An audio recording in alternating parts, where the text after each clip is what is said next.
What are you gruffing at? Says, what's this that? is my What's little. that? This is my little man cave.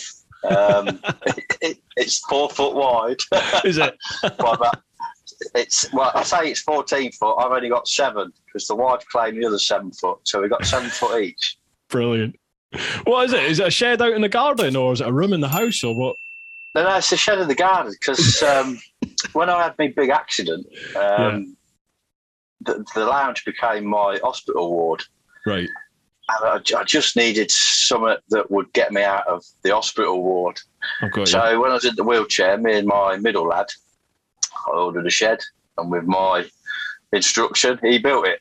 Fantastic. Well, I mean, there is already a whole load to talk about there, folks. Lee, are you all right if we crack on straight away, or do you want to have a wee chat first? No. Yeah, crack on. Right, we'll just get straight into it then. Folks, welcome to Brew Time episode, I think this is 80. Can't believe we've got 80 already. And here is Lee Vigor, also known as Buddy the Biker Dog. How are you? Yeah, well, he's the buddy. Well, he's Buddy. We've got just Buddy a with us. Yeah. I wish somebody carry me around. I mean, how about we just start straight away? I mean, there's a whole backstory to you and obviously what you do. You've been a professional motorcycle test rider for decades, but shall we just cover Buddy and the whole social side of things first, and then we'll go into like you and what you've been up to, where you come from. Yeah. Well, I mean, with Buddy, it all started. It started in a wheelchair after 2018. After I'd had a big accident, and it just mentally destroyed me.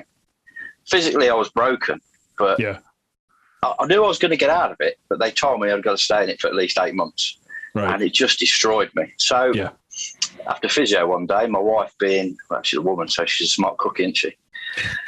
Don't tell them that. Don't tell them that. Yeah, she knows.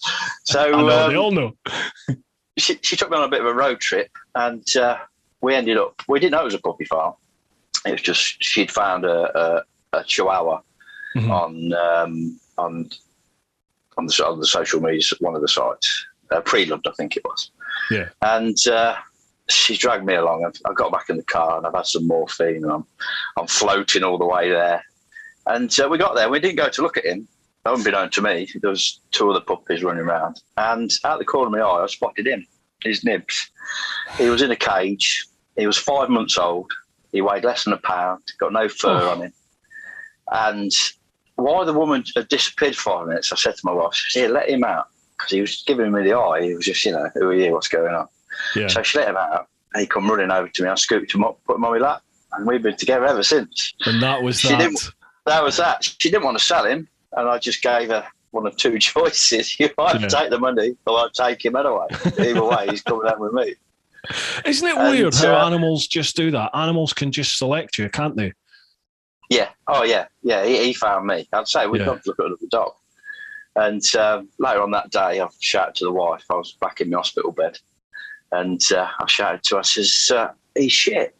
You have to come pick it up. And she shouted back, get in your wheelchair, pick it up. It's your responsibility. Brilliant. And from that moment, it just gave me a purpose, I suppose, to get in the wheelchair. Yeah. So I started getting in it. And that was us pretty much for 6 months. He sat on my lap. We were pulling wheels. I did wheelies everywhere. Just because it was more comfortable to sit in that position. So we were 2 wheels everywhere. And then we went to the mobility scooter. And I never really envisaged putting him on the bike. It wasn't anything that, that had cropped up in my mind. We just spent time together. He helped me for a lot of dark times, for sure. And I think it was the 2nd of January 2019. I'd done 6 months in the wheelchair up until the December. And they says you can start getting out of the wheelchair now. I was 2 months in front. And I think that's down to him basically making me get in it every day and doing my physio. And I said to the wife, I've got to get back on the bike. I've got to go for a ride. So I'm pinching your bike. She got a street triple 765. And So I got my fold-up walking sticks, and she got it out for me, and I shuffled to it. I sort of threw myself on, folded my sticks up, strapped them to the back, and off I went. And I did 250 miles. I come back, and she says, "You can never, ever leave him here again." He sulked for 2 days. Did he? He just, totally sulked. He was like, "You went somewhere without me." So I made him the buddy pod. And the day after the buddy pod, he was sat on the bench here, because this was a bit like a craft thing. It just gave me somewhere to come and be creative, I suppose. Yeah. Watched a lot of YouTube in here, that's for sure. In the early days, that's when I found YouTube. And you all right, mate? And he basically, I made it for him. He slept in it while I was faffing around and other stuff. Anyway, we went out the next day. We went up to sports bike shop in Boston. Yeah. Rode there and back. And as we were coming back through Grantham, I was at set traffic lights by the McDonald's. I don't know if you've ever come through Grantham. And all of a sudden, this crazy woman jumped out in front of me, scared the life out of me, and then he fell off the bloody bike. And she started taking photos of him. And she was like, "Hey, that's amazing, that's amazing." and in turn, that sort of kicked me into thinking, maybe I can use this to raise money for charity. Mm-hmm. Maybe we can do something positive with it, So we started raising money for Air Ambulance 2019. Mm-hmm. And we went to Rugby Bike Fest, was the first one we did. And I parked the bike next to the Air Ambulance stall and put him in his tank bag. And we filled up 2 pots that day. Brilliant. Everybody just kept going up saying, "Can I take his photo?" And I said, "You can, but you've got to put some money in the pot." Fantastic. And that's how it started. And then, unfortunately, COVID sort of killed that, really. Yeah. And the fundraising didn't really carry on into 220, but we're still going. We do everything, camping, you name it. Bought a kayak in lockdown because paddle sports was the only thing you can do. The canal's like 5-minute walk from here, and we go kayaking, a bit motorbiking, a bit of. So the social side of it really was to start with was to try and raise money. Mm-hmm. That's what it was all about, and YouTube was a big learning curve. It certainly is. But I started it one day just to do something creative. I'd got a lot of time on my hands at the time. Mm-hmm. And I'd watched a hell of a lot of YouTube. I hadn't found YouTube till 2018 because I'd never had time to watch it. And then all of a sudden, but I watched it on the TV. So I didn't know that you could put comments down and give thumbs up. Yeah. But none of that made sense to me. It took my daughter to explain it to me. And so then when I made his account, I was like, "Oh, hang on a minute. There's a whole different world here, Yeah. And I quite like the fact that I've got just that small amount of people that I can talk to. We comment, we watch each other's videos because there's quite a few small YouTubers that I follow. And I find the creative side of crap at it. But I find that it's people like yourself. It was yourself, Ricky Vida, TMF, but I pretty much only like watching his bike news, the odd review, if it was a triumph, to be fair. But yes, bike reviews aren't really the thing that it was. What drew me to you was world travel. Right. And because you've been around the world, apparently. I don't like to talk about it. I will. But... And yes, that's how I sort of got into the YouTube. And then I suppose people like yourself inspire me to try harder every time. Because mine's only a small channel. I'm not inspiring to be famous, or I'm so used to being the Stig for the motorcycle world, hiding in playbys behind bushes and just being a nobody, that I found it quite hard to be in front of the camera at first. It's quite hard to do. It's quite awkward, but I quite enjoy it. I quite enjoy just the, I suppose, the challenge of it all. And trying to make it is like a personal challenge, isn't it? Yeah. Yeah, and if I can, for me, I probably, it's not so much the filming, it's the editing. Yeah, tell me about it. But you're quite fluid. I'm trying to master that. Well, I say master it. I just try to get better every video I do. Whether I do or not, I don't know. I get positive comments, and I quite like. I was listening to the Tins yesterday. They're hilarious, I've got to say. They are a great couple, aren't they? They are, yeah. And he was on about negative comments. I don't get any of that. because I'm not big enough. I only get nice things said. You know, I suppose I'm too small for the trolls to bother with at the moment. So I quite like that.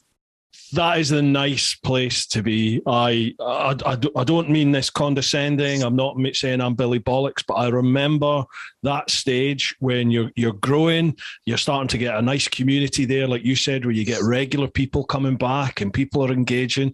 It's a nice place to be, isn't it? And then it just seems once you start getting that little bit bigger, you start attracting the odd walloper, and it's just part and parcel of it. It's just part of it.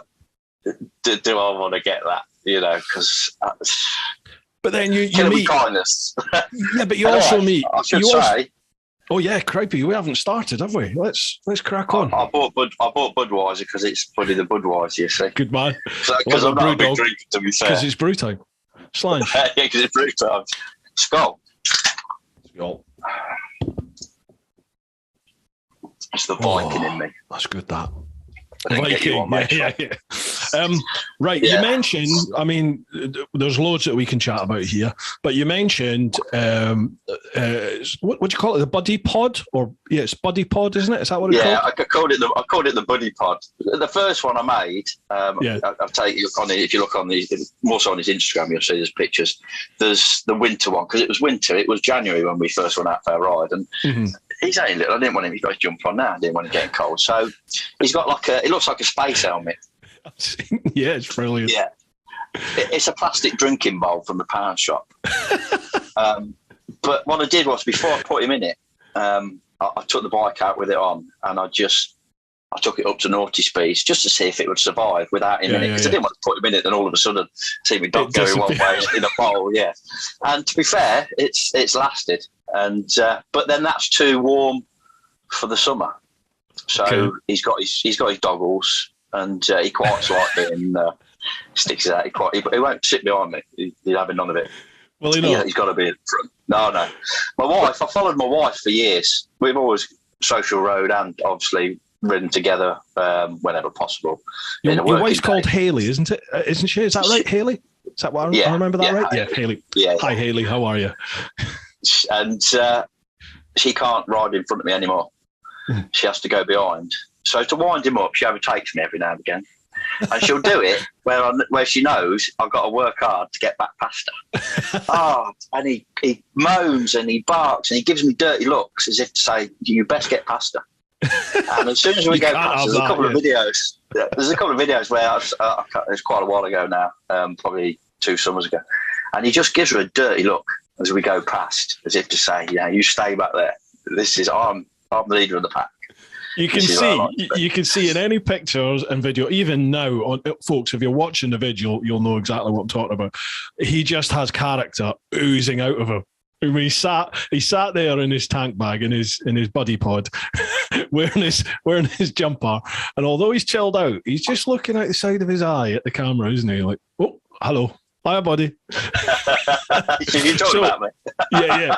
So for people who haven't watched the channel, or people who are just listening at the moment and have no knowledge of what a buddy, like the setup is, what the buddy pod is, it's basically it's a modified tank bag that you whack on the tank, and then Buddy sits inside it. And then, as you said, he has like a sort of little helmet that he'll wear during the winter, but he also wears biking goggles for during the summer. It's awesome, folks. You've got to watch the vids. It's brilliant. I'll leave links down below. He has his hot water bottle as well. He quite likes his hot water bottle in the winter. But this is the new one. And we haven't tried it yet. He hasn't been out in this one yet. So he pretty much just likes sitting in it at the moment. But he keeps looking at me to say when we're going out. Because the 2 buddy pods are on the Givey click system. Because we were using the Givey ring system for quite a few years now. So that's an Explorer. They're both Explorer tank bags that I converted for him. And but we've got a new beast to play with at the minute, and it hasn't got a tank filler cap. So it was like, I've got to come up with something else. It's cost me a fortune. 160 quid for the bag, 160 quid for the bag look to cover. It's like, this is crazy. Maybe I should make my own. I was just going to say, are there not companies out there that do it, that that create like tank bags for dogs or animals? Because there's a few people out there. This is the only one, which is the Bagster one. Okay. From Italy. It's the only one. I think that because in like America, they're not allowed to have them on the tank. It's illegal to have them on the front. And there's only really the UK and a lot of Europe where they'll allow it. They'll allow the dog to sit on the front. So with a lot of the Americans, because it's amazing how many people take their dogs with them now. Yeah. They're all back carriers. They've all got these. I was watching one the other day. Got a husky on the back. It just sits on a platform. Yeah, I've seen that with the paws over his shoulder and goggles. Yeah, I've seen that. It's amazing, isn't it?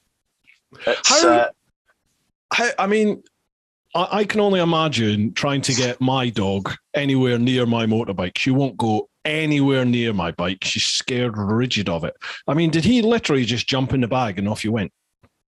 Yeah, pretty much. Because I get quite a few people, obviously, they'll message me and go, how do I get my dog to do it? And I always say, you can't. Yeah. You can't make them do anything. And you shouldn't. You really shouldn't. No, of course not. It's a case of he just likes being with me. Yeah. So he's prepared no matter what the transport is. I mean, mobility scooter used to be his favourite. He used to love the mobility scooter. I used to let him off for a walk and he used to bark at me. I'm not walking. You let me back off. And he just used to sit there, and he leans and everything. Does he? He does lifesavers. Oh, yeah. He does lifesavers. He cracks him up because we'll overtake a car and he looks at it. He'll get the looks and say, we're past you now, idiot. Man, the looks on people's faces must be amazing. Yeah, I do get a lot of people trying to photograph us. Motorways is a nightmare. He pretty much, I think he can cause problems because they'll be in the fast lane and then I'm in the middle lane and all of a sudden they wham the brakes on and got his missus just smiling at me and I just give a thumbs up. So I think if he brings joy to people, that's a good thing, if he makes them smile. I've had the odd comment, why would you take your dog with you? Do you know what? I've worked both my kids, my eldest lads. They've been filling with me for thousands of miles. It's the same. With him, I'd always ride with a little bit more consideration and than what you probably would if I was on my own or on a work bike for sure. First thing my boss at the time said at Triumph was, "You can't come to work with you." Did he? And I says, "Yeah." I says, "You're right there." I says, "Because the amount of people that take photos, I'll be in MCN every 5 minutes." Right. So that takes us neatly onto my next line of questioning. We'll come back. We'll chat about Buddy. We'll carry on that. And there's bound to be loads of questions all about Buddy and the channel and everything like that. Now, your sort of working origin, your bike origin, you tell people, where have you come from? In terms of bikes, where have you come from? Like, how long have you been riding? What got you into it? I'm nothing special. I'm not a racer. Nothing special. Wait till you hear this. I'm nothing special. I'm not a racer. I'm not a stunt rider. I'm not any of that. You're even better. You're even better than any of that. You've got the perfect job. I didn't do my bike test till I was 30 years old. My mum was quite anti-biker. Snap. And my dad had a bike. Yeah. She pretty much made him get rid of that, So my interest in bikes, I always had passion for them. I grew up in Longfield. Probably not far from you. You're down in Kent, aren't you? Oh, yeah. So yeah. I grew up in Longfield. My mum and dad had the corner shop, if you've ever gone through Longfield. Right. On the just mini roundabout. Yeah. You got the village hall on the... and that used to be the main route out from Brands Hatch. My dad used to make me walk up and down with sandwich board. Cold drinks for sale. Really? Yeah, that's slave labour, yeah. And because it was the main route at the time, I mean, I'm 50 now, it was just... amazed me, all the bikes that I'd see. And then I got to the age where we had our own little sneaky way into Brands Hatch. We'd leave our bikes in the woods and over the fence. So I sort of grew up watching bikes. Before we moved to Longfield, because I was born in Rugby, my dad moved down for work. But my dad always took me to Speedway, and the smell. The smell. If you could make that into a perfume. I don't care how ugly you are, you're going to pull. My mum's family are all from South London, from Penge in South London. So we used to come down from Aberdeen, sort of maybe once a year, once every couple of years we'd come down. And one of my uncles would take me, every time I came down, he'd take me and his boy, my cousin Dave, he'd take us to the Speedway, and I'd go all round, like, I've no idea where I went to, but I'd go to all these different places when I was like 5, 6, 7, 8, 5 till about maybe 9 or 10 years of age. And that's exactly what I remember from Speedway, the smell and the grit hitting you as you went round the corner. Loved it. Yeah. Awesome. So at 8:30, my mum turned up with an envelope and she paid for my bike test because I tried to do it when I was a younger man. I even bought one. It was in our bedroom for a while. I used to start it up when she upset me. I'd start it, fill the house up. In your room? In your bedroom? Yeah. We lived in a masonette. So I used to hang my pants off it, stuff like that. It was a little XS 400 American import it was. Brilliant. And because we had a family, and I just never got around to doing it. And then when I hit 30, I did it. And I loved it. Loved every minute of it. And then in 2005, my wife, she's always ridden. She was a scoot scum. Mm-hmm. She was, proper scoot scum. Yeah. And I bought her a moped, a Vespa. I rode it once, then things are dangerous. I was like, you need to have a motorbike. So I put her through a bike test. And then 5 days later, we'd been out riding a week. 5 days later, I was on my way to work and a bloke hit me head on. I'd had the bike 6 weeks. I polished it more than Harley Davidson. I polished it more than I rode it. He just come out of a side road, wrong side of the road, hit me head on. I split the tank with my testicles, broke the pelvic bone top and bottom, and smashed my left foot up. So that laid me up for a bit. And it just made me want to ride bikes even more, if I'm honest. No, this wasn't the crash that led to Buddy, was it? This was No. This was right 2005. This was my first private accident. It's the only one I've had as a non-professional accident, if you like. Yeah. And then time's gone on, and I was a lorry driver at the time, and I didn't want to go back to it. So I bumped into a guy that I taught to drive a lorry, and not far from us on the Nuneaton, there's I don't know if you've heard it. It's called Myra. It's a proving ground. Mm-hmm. Yeah, been there for decades. Rover back in the day did all their testing there. Everybody tests there. Jag, you name it. All from all around the world, they test there. It is an amazing place. There's like 50 miles of different tracks, different tests. Yeah. And he said, "No, I'm testing lorries and Jags at Myra." I said, "I'd love your job." I said, "You don't do motorbikes, do you?" And he said, "No, we don't actually. At the minute, we haven't got that contract." Anyway, a few weeks later, he knocked on my door. He says, "You've got a job." So I spoke to my boss, and because you're multi-license, I've got all the licenses. I love this story. Motorbike. He says, "You got a job?" And I'm like, "I'm looking for the cameras." And I'm like, this can't be true. Even my mate said I was lying. They're like, "No, what do you mean you're going to be a multi-vehicle license tester?" And I went, yeah, I'm going tomorrow. So anyway, I went. It's the best job in the world. And I started the following week, and I tested everything: tanks, lawnmowers. I don't know if you remember the 2012 Olympics. It was the worst job test I ever did, to be fair. The one in London Olympics. Yeah, they had these electric chariots, 3-wheel chariots. They were going to give to the security. You could run faster than these things. He says to me, "You need to go on the big track. It's nearly 3 miles long. Bank track it is." He says, "And you just got to ride it round flat out till it runs out." 3 hours later, I'm still stood on this pissing chariot. Round around circles. But I smiled to myself thinking, "Do you know what? I'm getting paid for this." Yeah. Can't argue. You can't argue. Yeah, and I did cars and buses and trucks. And then all of a sudden they got the contract for Triumph for durability. Mm-hmm. And which basically means smashing them to bits, riding them and just breaking them.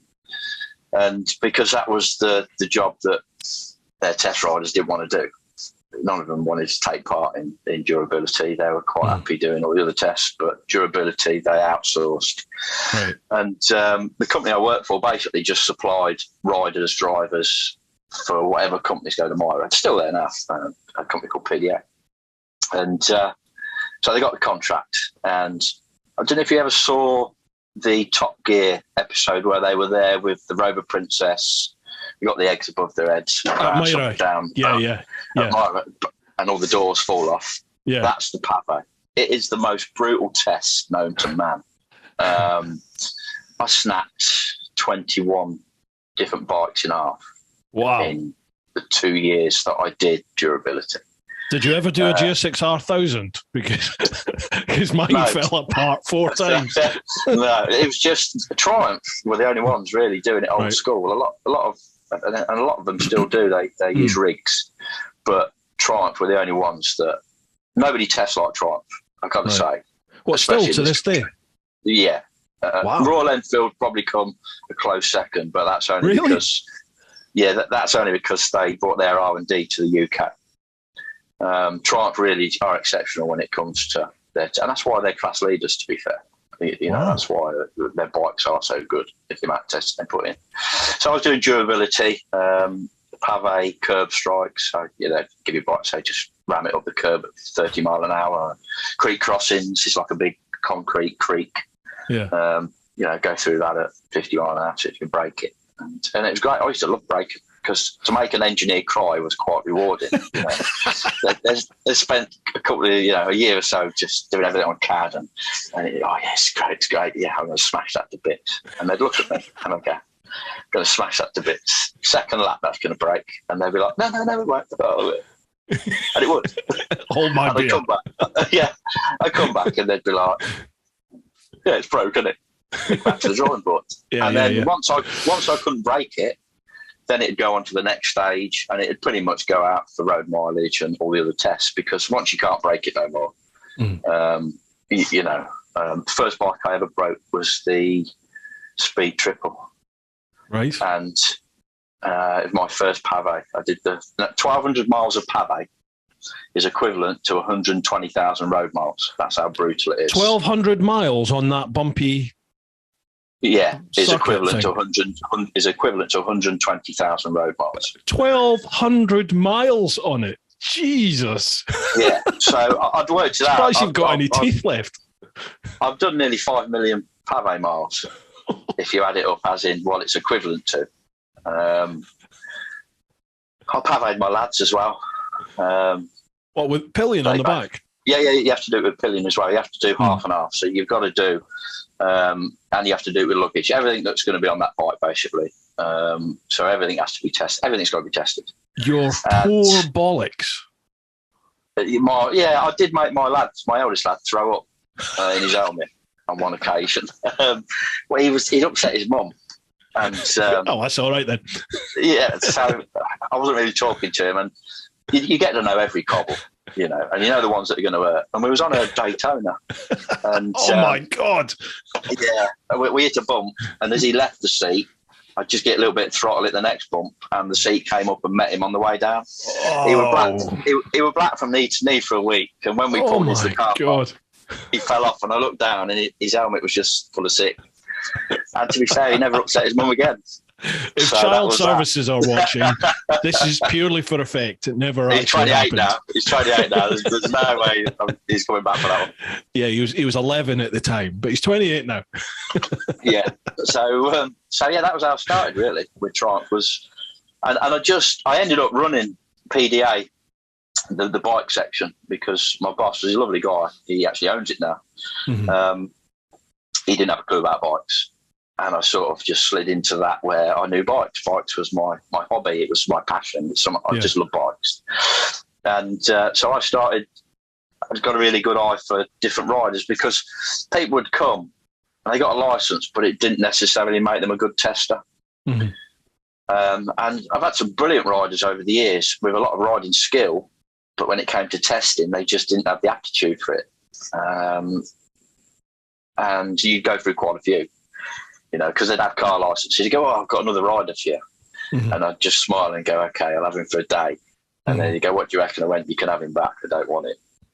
So I started to get a really good rapport with the bosses of R&D at Triumph. A guy called Nick Wilson, who's an absolute legend. And he's the guy that's basically responsible for the visitor centre. Okay. That was his baby when he retired. He retired in 2018, unfortunately. And they just started to give me more opportunities to do different things. And it flourished from there. And it got to the point, end of 2014, I sort of had a falling out with the big boss that owned PDA. And I moved direct to Triumph as one of their test riders, which there was a totally different how you were treated. We were PDA scum, to the rest of Triumph, because we did durability that nobody else wanted to do. Yeah. And I started on road mileage probably late 2011. My first mileage bike. Out on the road, put as many miles on it, see how the bike copes. Yeah, pretty much. My first bike was the Daytona 675. And that was because I was still PDA at this time. That was because their riders, there was quite a lot of work on and nobody wanted to do the sports bike. Right. They were quite happy doing the Tiger 800, which was new at the time. Everybody wanted that. Yeah. And so I did all the mileage on that bike straight for the whole project. I did it, and I loved it, every minute of it. It was just a case of where do I go? Wherever you want. Okay. How many miles I've got to do? We'll just get on what you can get. And I was doing 300 a day, which was for a sports bike was quite acceptable. Yeah. And and as well as days as durability, and I just worked 7 days a week because it was like, why have a day off? If I have a day off, I've got to get my own bike out, and it's going to cost me to put fuel in. So I just keep working, and it was great. Have you got Scottish blood? Probably Viking. Yeah, it's the Viking in me, see. And then obviously my wife, she was never meant to be a test rider. I was going to say, Hayley is a test. Well, is she still a test rider now? She's still testing. She's still. I mean, the work just isn't there at the minute, so it's quite a miss. But she's still testing. She's just finished a current mileage bike. She's waiting. She might wait for 2 months for the next one. Whereas that never happened at Triumph. There was never a day that there wasn't something that needed doing, that needed testing or needed mileage on it. And I got a phone call from Triumph, and I think that was about 2011. And they said, we need a pillion. Now, my wife's never worked because I was quite happy for her to bring up our kids and not work. But at this stage, 2011, she was ready, I think, she was going to be a midwife. This was her plan. She wanted to catch babies because we'd have had 20 quid if she left. If I'd let her, I should say. So she wanted to be a midwife. Anyway, this job came up for a month as a pillion for road mileage. And I rang up, I said, there's an opportunity here for a month. Do you want to do it? Oh, yeah, sounds all right. The money's good, So she came and did the month. And then my boss rang me up and he says, I've got a bit of news for you. He said, I've offered your wife a job. And I'm like, all right, okay. Yeah, she starts tomorrow on Pave. I'm going to put her, because you have to attract, and she did durability for 2 years, 2.5 years. Blimey. Some of the bikes are quite tall, so I mean, motocross things, I have to catch her because she's quite small. But yeah, she's a good rider. She enjoyed it. She loved it, and she's done it for, I say, over a decade now. Never looked back. Awesome. We're getting older. I think we are probably the only married couple that would tell. I mean, at one point it was a proper family affair. She was out with my middle lad doing road mileage or on Pave. I got my oldest lad on the back because we were doing for 2 years. All I did was two up. That's all I did. For 2 years? From like 2000, when I started road mileage. I did the Daytona. Once that finished, the boss at Triumph says, can you do two up for us? We need lots of two up work doing. And I went, I'll get the pillions. I'll train them up, because I think people think it's easy to find decent pillions, but you try and find a pillion that's going to sit on the back for 400 mile, day in, day out, all weathers. It's not that easy. They're few and far between. For your, obviously on your is it Pave, on your Pave testing, the destruction testing, there's lots and lots of different surfaces and obstacles and things that you have to go over on the bike, and they will effectively damage the bike, won't they? They will do the job. But when you're road testing, how do you road test a bike? I mean, what's involved in that? whilst you're riding? It's pretty much just being a customer, I suppose, in the sense of, obviously you become very critical, probably overcritical. Right. The shit sandwich has a big filling. Mm-hmm. But that's what's needed to develop a bike. Development takes nearly 4 years from start to finish. Okay. And that's pretty much industry standard. That's across the board. That doesn't matter if you do Caddy, BMW. It's pretty much from the time somebody draws it to the time you see it on a press launch. That's normally 4 years. Wow. If it's just a facelift, then you'd probably get it done in a couple of years. Because there's so much testing and that's got to be done. And Triumph is so good at that. They really are. And I've learned that more so since I've obviously come out of Triumph, unfortunately. And I thought, I've got 12 years under my belt, 13 years nearly. The CV's quite long and extensive. I've got to find work, no problem.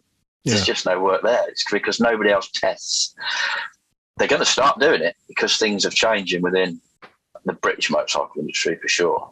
Mm-hmm. Now we've got New Norton, BSA, opening their R&D up in the UK. I've noticed BSA is starting to rear its head again. It's coming back. Yeah, and ironically, all of these motorcycle companies have got Triumph ex-employees working there, because that's the thing that Triumph are really good at. It's not only making top-class motorcycles, they're really good at making top-class engineers. They're some of the best in the world because of the regime that Triumph put them through as engineers and design engineers, and the amount of availability of testing that they can do on any part, any project is just, it's an open checkbook really, just to get it done.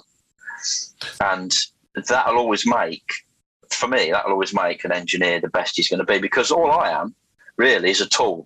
I'm a tool because engineers, it's all about theories. And the only way that they can prove if their theories work is if I go and ride the bike and I say yay or nay. I'll either prove that it'll work or I'll disprove it. Mm. And then if I disprove it, they have to go back to the drawing board and they have to rethink their own strategy. Yeah. And I think that in turn makes them better engineers.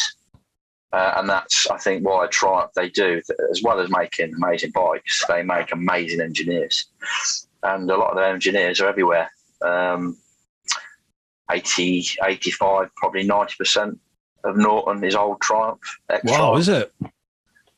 There's quite a few at BSA. I was at the motorbike show and I was like, wow, BSA, wow, you've got, because COVID, I think, put Triumph into a bit of a panic. And August it was, 2020, they just wiped the board and 260 plus went engineers and people, the names that even I am still shocked at to this day, including yourself, that were just because they panicked. And then the motorcycle industry went into a boom of all things. You were a victim, weren't you, of COVID? That's when you got laid off from Triumph, as you said, along with hundreds of other people. It's not just Triumph, was it? I mean, I think initially, I know from a different end of the motorcycle sector, 2020, those first sort of 3 or 4 months, I would say 6 months actually, of the COVID lockdown, everyone just put brakes on. I mean, I lost sponsors. I lost 3/4 of my sponsors literally in the first 2 weeks of the lockdown. I could see it everywhere. Like all the press departments just went, "Whoa, we're not doing anything." Yeah, everybody had a panic button. Yeah, and then as you said, it was incredible, wasn't it? Because sort of 6 months into lockdown, I think when we had that first ease of lockdown, it was like people went to dealerships and just went, I want the bike. I'm buying the bike. And the whole sector, maybe not every single manufacturer for sure, but certainly your Harleys, your BMWs, I know Hondas have done well, Triumph have done well. People have just gone and started buying, haven't they? And it's only really this year that, I mean, I think even some of the dealerships I speak to, they're still seeing incredible sales at the moment, to the extent where they can't get the new bikes at the moment. They can't get the stock because of the chip shortage and everything else like that. Yeah, and it pushed the second-hand market up. It has. I mean, we sold my wife's street triple to a lovely guy called Bob Sheldon at Stafford Triumph. He's got an amazing dealership. Really is, to me, it's one of the best that sort of showcases the brand. He's a lovely guy. And he actually gave me what I was asking for it for private sale. And I thought, wow, and he's like, I'm just buying as much as I can second-hand stock, because I've got new in the showroom, but I can't get you one till next year. That was, and I was having people ring me going, do you know what? I want the new 900 Tiger, but they're telling me I can't get it till next March, and this is like August time, and they can't get it till next March, and they can't give me a price, and even then they can't guarantee. You're like, love? Can't guarantee. You're right. Can't guarantee that you're going to get it, and it was quite a boom. And I know that a lot of engineers took their redundancy, and then they got re-employed, so they managed to get a few back. There's quite a few that obviously that upset that they were shortlisted for the chop in the first place. They went and found jobs elsewhere, so which can only benefit the rest of the industry, really. Exactly, because that knowledge and experience is now moving across into other manufacturers. Yeah, exactly that. So what state are you in now then? Where are you now? Well, I signed for Norton on my birthday, actually, November 2020, which I was really excited about, because they were all ex-Triumph. There was a few of the old Norton guys there. They kept the best of what was there. But the majority, but they're just, like I say, 4 years, to get a bike to the standard that it needs to be, and they've got a long road to travel. But I do believe that New Norton, as I call them, are going to end up being an amazing brand. Yeah. They really are. Have you seen Landshops? Sorry to interrupt. There's a little bit of a delay, folks. I do apologise. I'm not specifically trying to talk over people when they're on the podcast, but there is a slight delay. Have you seen Lamb Chops' video? He was one of, I think there was only two. Michael Mann was the other sort of journal, but they did a thing with Norton. Have you seen his vid at all? Yeah, he went to the factory, didn't he? He did. Yeah. Yeah. They when I was working out there, they were still pretty much building that inside. Right. It was still being put together. My old boss, he's actually he runs a workshop now, which was my old boss from Triumph. Right. And I still talk to him now, and they're still chipping away at it, and they got a lot of work to do. That's and not only with making bikes, they've got a lot of work to do with the customers and the brand to make it great again. Because to be fair, what that man did, he should definitely be in jail. That's just my opinion. And that's not even for the money he took. For me, for the bikes that he delivered to people, I'm surprised nobody has become a fatality. It was hearing. Sorry to interrupt. Go on. No, go on. For me, he should be in jail. Yeah, it was hearing the forgive me here, I can't remember the name of the chap, but the sort of, I don't think was he the owner of New Norton that was on Chops' vid? But very high up anyway. He came on and he basically said, they've found something like 60 critical errors in the last lot of Nortons, that were released out to the public. And it was like, we just, even with one of them, we couldn't release a bike, even with one. And they found something like 60 critical errors. So he basically said, we're starting again, and we're going to do it right. It looks an incredible setup. Yeah, to be fair, what he was selling was concepts. He was selling concept bikes. They've not been tested. I rode that V4. There was actually 36 points of danger. 36, that was it. Sorry, yeah. And I could agree with that. I can't obviously say too much about that because I'm still under an NDA. I would have thought, but I love that bike, the Chrome V4, and is it the Street Fighter version that they've done as well? Oh my god, that V4. It was a concept, so nothing had been tested. But do you know what? With the development, because it still looks the same, and I would say that they've had to redevelop and test every part and obviously make things better. But what a bike. I tested it back to back with the BMW and the Ducati. BMW was a fantastic bike, as you know, you fell in love with it. Yeah, but for me, it was too clinical. It was too clinical. Yeah, it's typical BMW, good. Isn't it? It's typical BMW. It's too refined. Yeah. It reminds me of the 2007, 2006, 2007 Blade. Everybody kept saying, "Oh, that bike's so boring."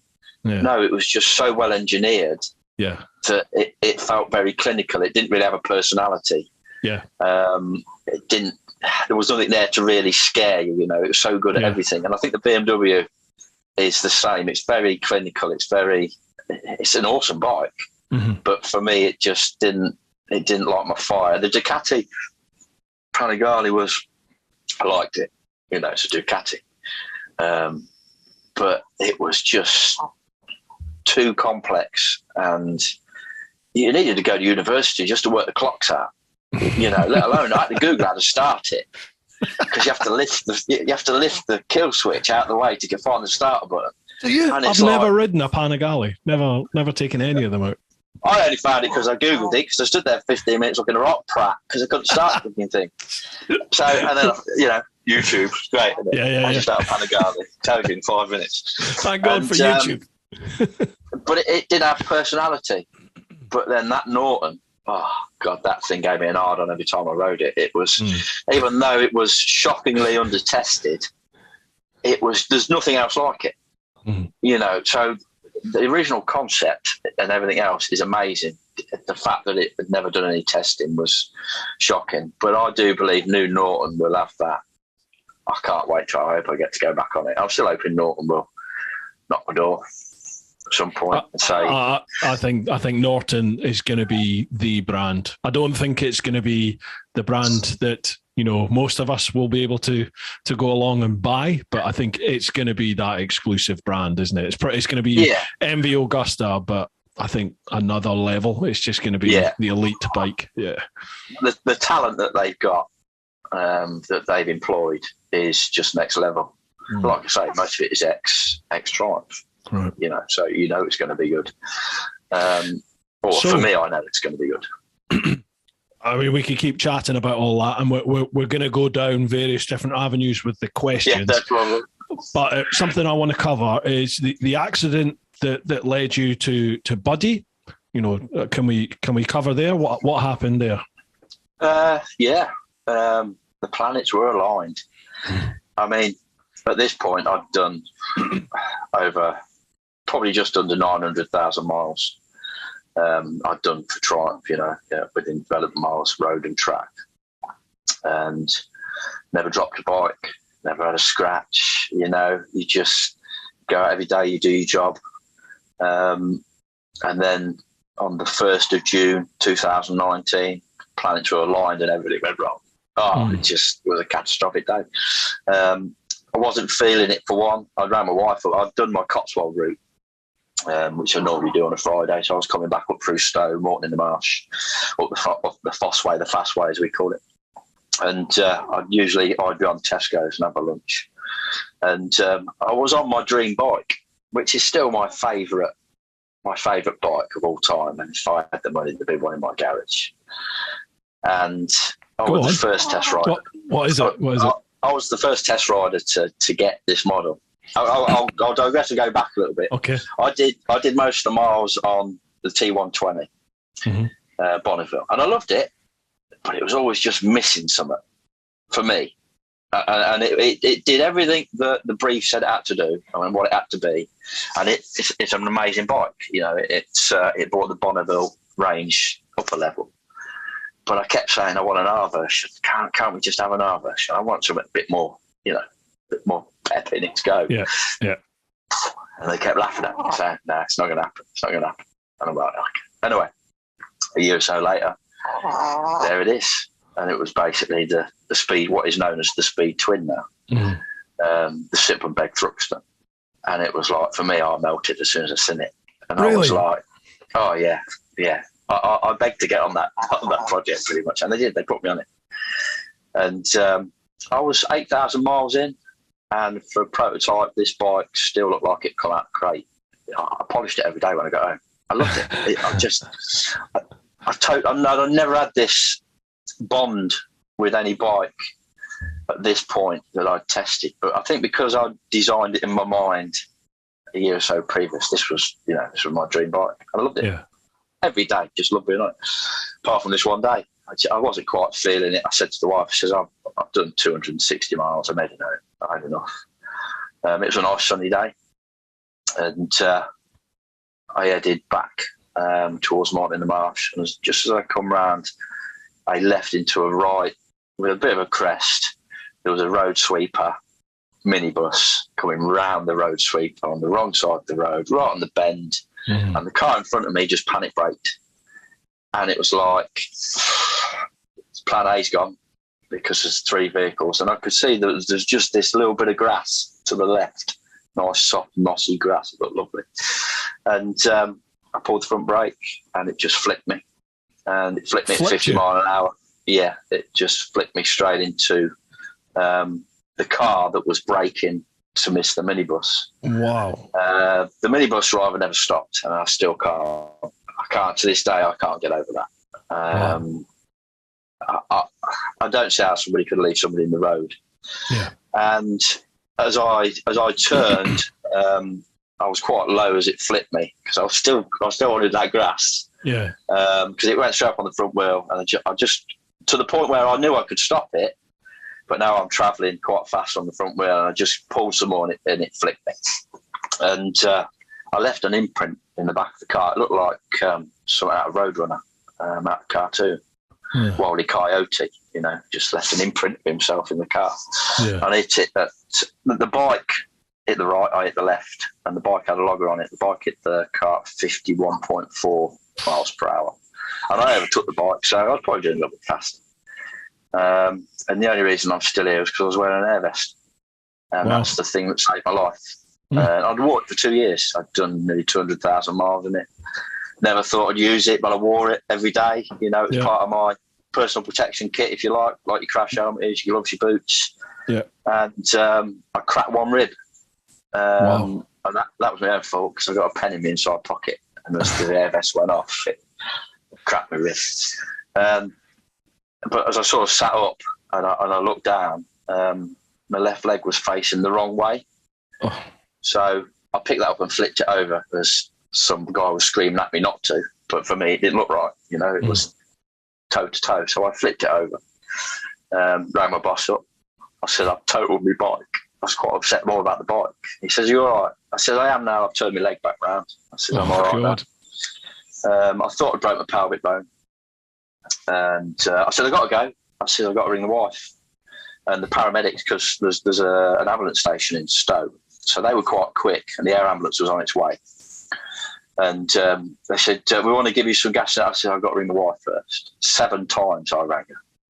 6 times she didn't answer her bloody phone because she was upstairs. My lad answered it, and he said, "You're right." I said, "Look, just put your bloody mother on the phone. I want some pain relief." Just. I said, "I've had an accident," and as she was talking to me, the air ambulance was there. He's cut my trousers off, and I said, "Do you know where I'm going?" He says, "You're going to Oxford," and that was the luckiest part of the day. Really, they took me to the John Radcliffe, and they saved my leg because it was an open fib. Oh, was it? Oh God! Yeah, the medic says, "You turned your leg round." I says, "I did. It didn't look right." He says, "How did you know which way to turn it?" I said, "Well, I didn't." He went, "You was lucky because if I'd have flipped it the other way, it'd have just come off in my hand. It was just being held on by a piece of skin." And I thought I'd broke my pelvic bone, but I actually snapped my hip. The ball, I snapped the ball off the ball joint to the hip. I snapped it clean off. Everywhere where you weren't wearing a vest, basically, by the sound of it. Yeah.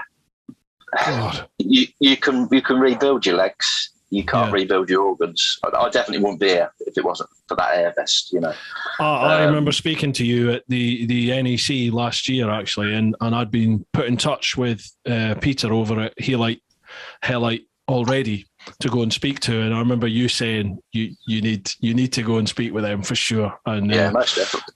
Yeah. So thank you, because I believe you've spoken with him as well. So. Yes, I've got one. You one yet? Yeah. I've started wearing it actually now. Yes, brilliant. And now, because they've changed the rules for track days, now you have to have a full back protector for any track day now. But apparently, they take an air vest as an equal, although allegedly it's even better than a back protector. Thankfully, they're acknowledging that, and they've said, no problem. Like I'm doing some stuff with California Superbike School, and you can wear the air vest for that. So hopefully, I'll never need to test it like you did. But you don't need to. I've already done it. Have you tested the e-turtle? Is that the one he's given you? The e-turtle? That's the one I've got, the e-turtle. So basically, folks, there's two different types of, there's various different vests, but you get ones that are tethered to your bike. So there's basically a strap that will go around like the frame of the bike. And then every time you get on the bike, you plug that into your vest. So obviously once you come off, it pulls and it will ignite the compressed air. Now for me, I thought, I'm lucky enough to get the option to ride a variety of different bikes, and they do this E version, which you're not tethered to the bike. It just has like a G sensor type thing. It's got a sensor built into the vest. Yes, 7 sensors in there. That's it. Yeah. So they look at like ultimately deceleration, I believe, of the body, or sudden acceleration of the body, and then that will activate the vest. So that's the one I've got. So you don't need to be tethered to the bike. Yeah, it looks an amazing bit of kit. You don't need to test that one either, because I started in it 3 weeks ago. Well, I tell you what, Lee, I'm going to do a bit of a vid on it once I've worn it for a while, and God forbid, hopefully I don't ever need to test the thing, but, I'm going to wear it, and my review will hopefully just be on a practical sense of wearing it day to day and what you need to, because it needs to be charged every now and then and all this sort of stuff. But I'll come up to you, but I would love to chat to you on camera just for a couple of minutes and just get your point of view from wearing it. That would be great for a vid. We can chat about this after. Yeah. Don't feel compelled to say yes. No, most definitely. Have you been to the Triumph Visit Centre yet? No, I've not, no. Well, we might as well do both. I'll take you there. Right, we'll do. And we're going to have a cup of tea and a panini. We could do that, no problem. But I tested that one 3 weeks ago.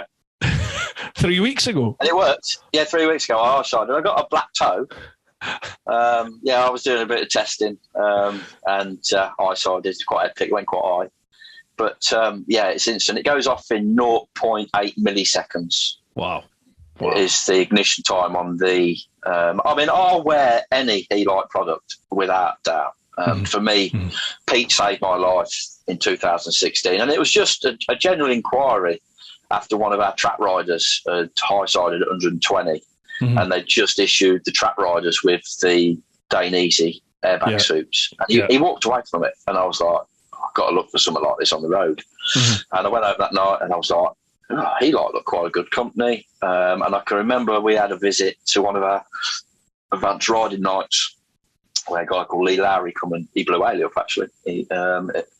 But it was the thing at the time where it was like they were 500 quid each. I'm thinking it's £1,000. Can I justify the money? And what a stupid thing to say. I spent that on a crash helmet.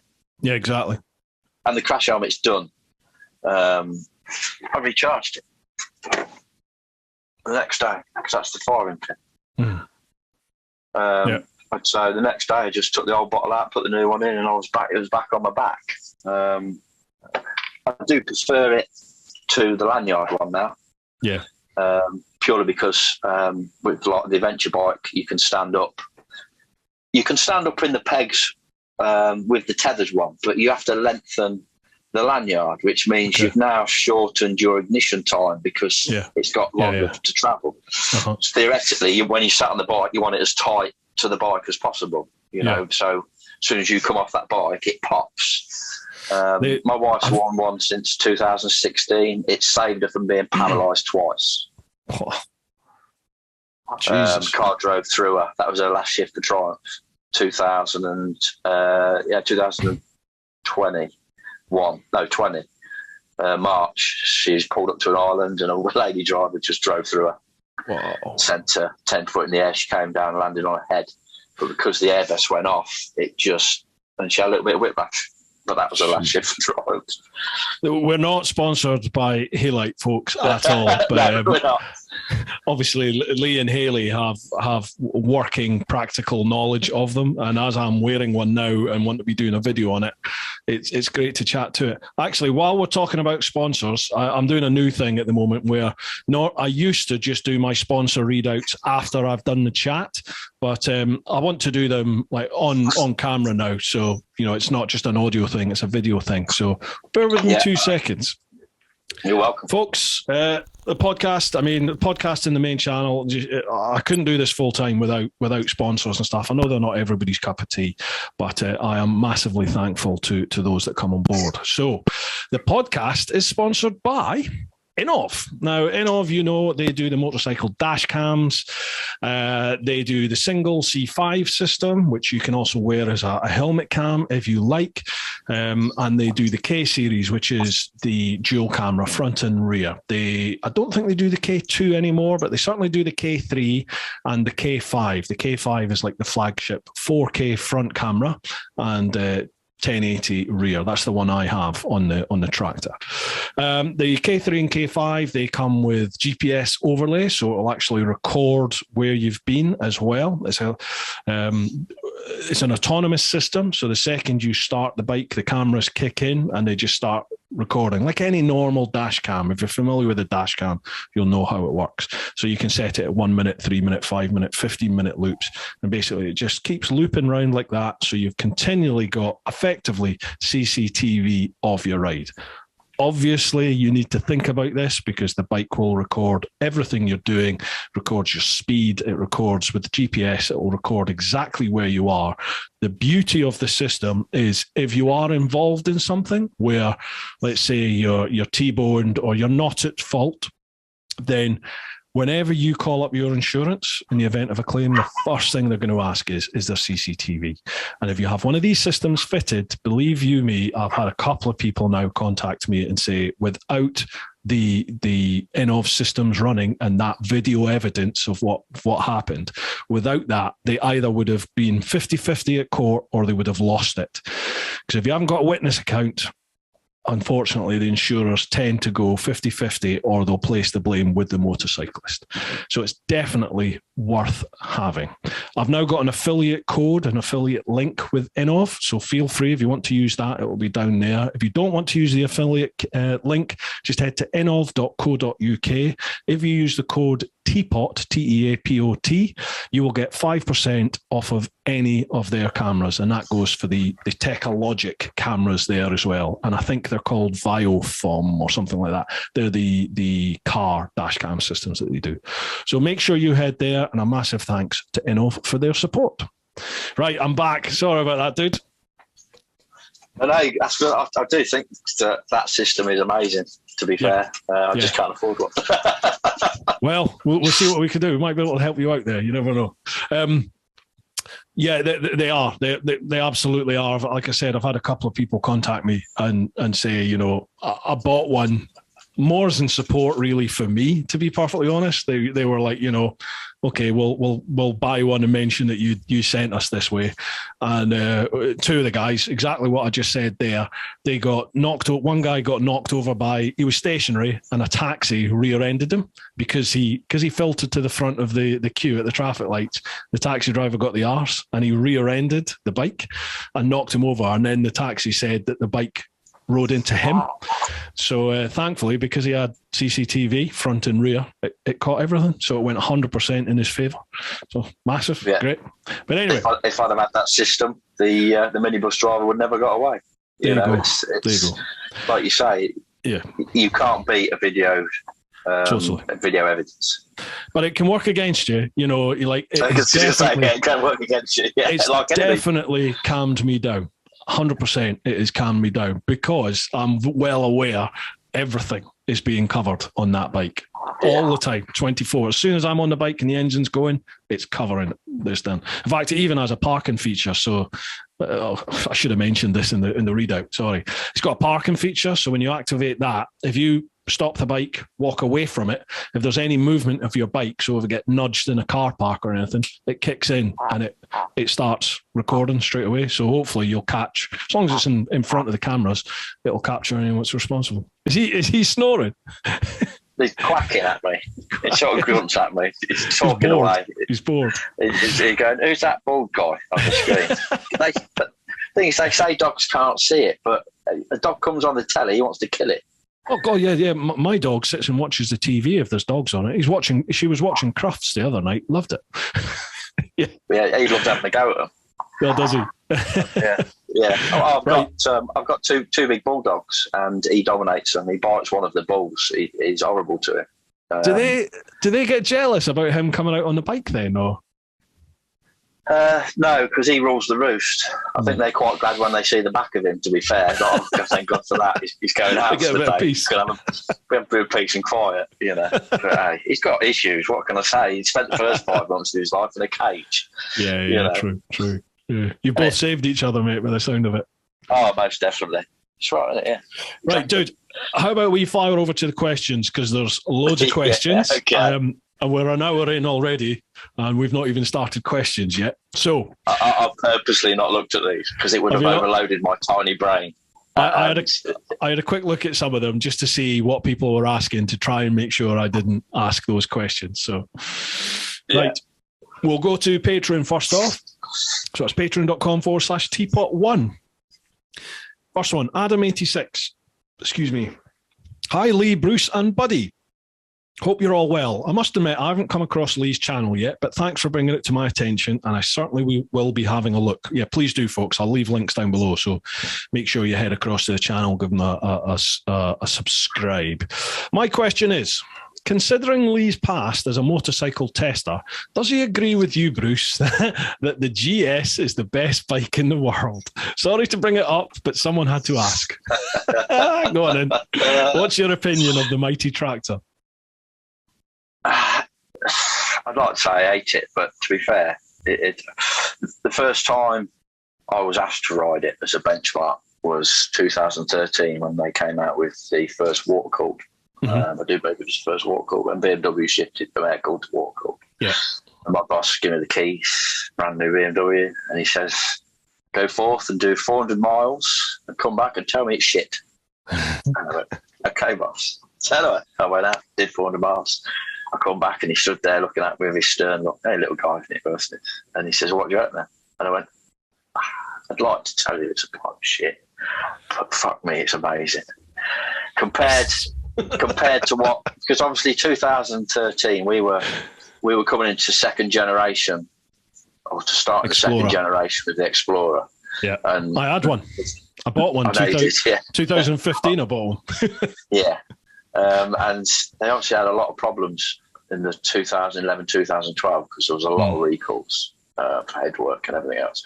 I'll give JB his due.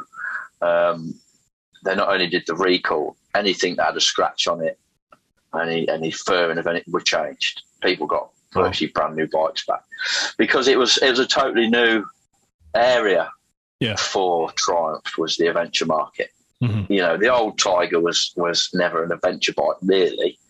It was just their first effort once. And then because obviously the Tiger 800 came out first, and that was a really big hit. That was the very first bike I rode was the Tiger 800 on the fast track, just doing an emissions test. And I did development in all the 800s, which is one of my favourites. I do like the 12. I've had some really good experiences on the 12. And for a lot of people, it's top heavy. And that's why you're never going to beat the BMW because of the BMW engine configuration. That low centre of gravity just makes it perfect for what it's built for. Yeah. And that's why BMW are never going to change it. They're on to a winner. That Boxer engine that they first started with, you know, just handed them the golden ticket for the adventure bike of the year every year, because for the big capacity. I still say that the Tiger 800 is the best mid-range adventure bike out there to this day. The 900, which was my last project, ironically, first and then last, is, for me, it's still the best mid-range bike. The Explorer, I love it. but you're not. It's not far. I mean, the new one is awesome. Is it?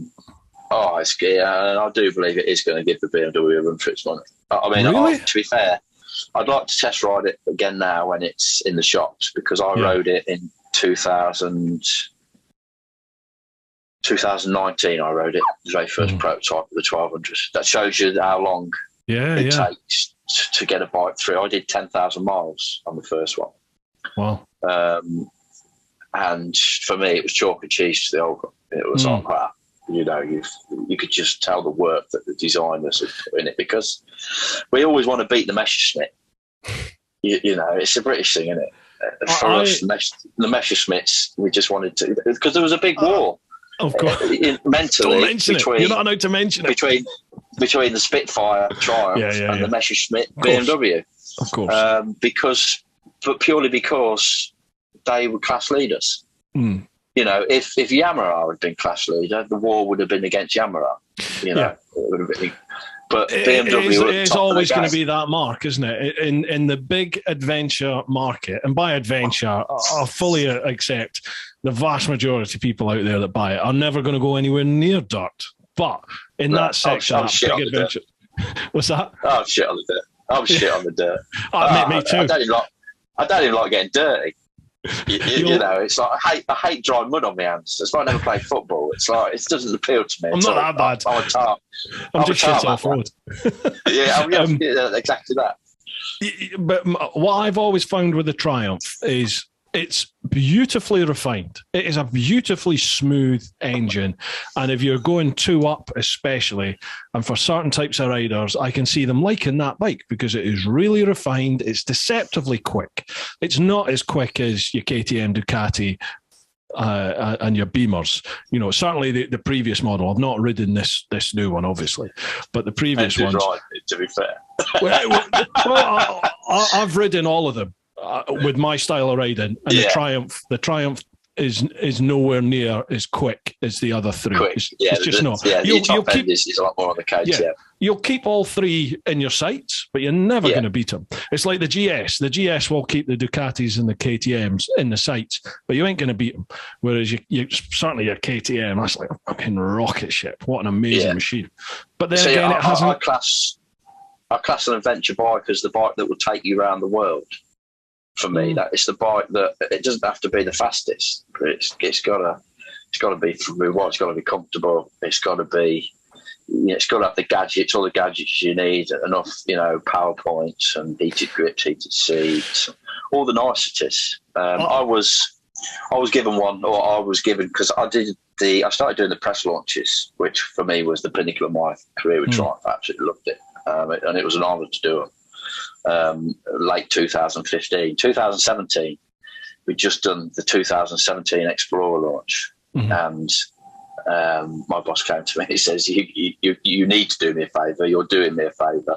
Tomorrow morning, you need to ride that Explorer back to the UK, and it's got to be there for Monday morning." This was Friday. I've just done 2 weeks on a press launch, and I just smiled and went, "Yeah, no problem."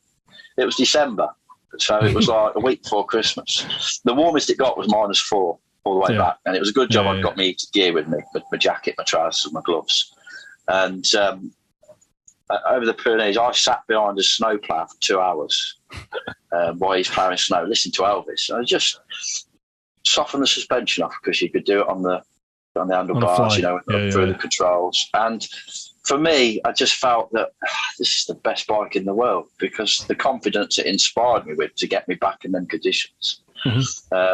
For me, that's an adventure bike because it took me on an adventure.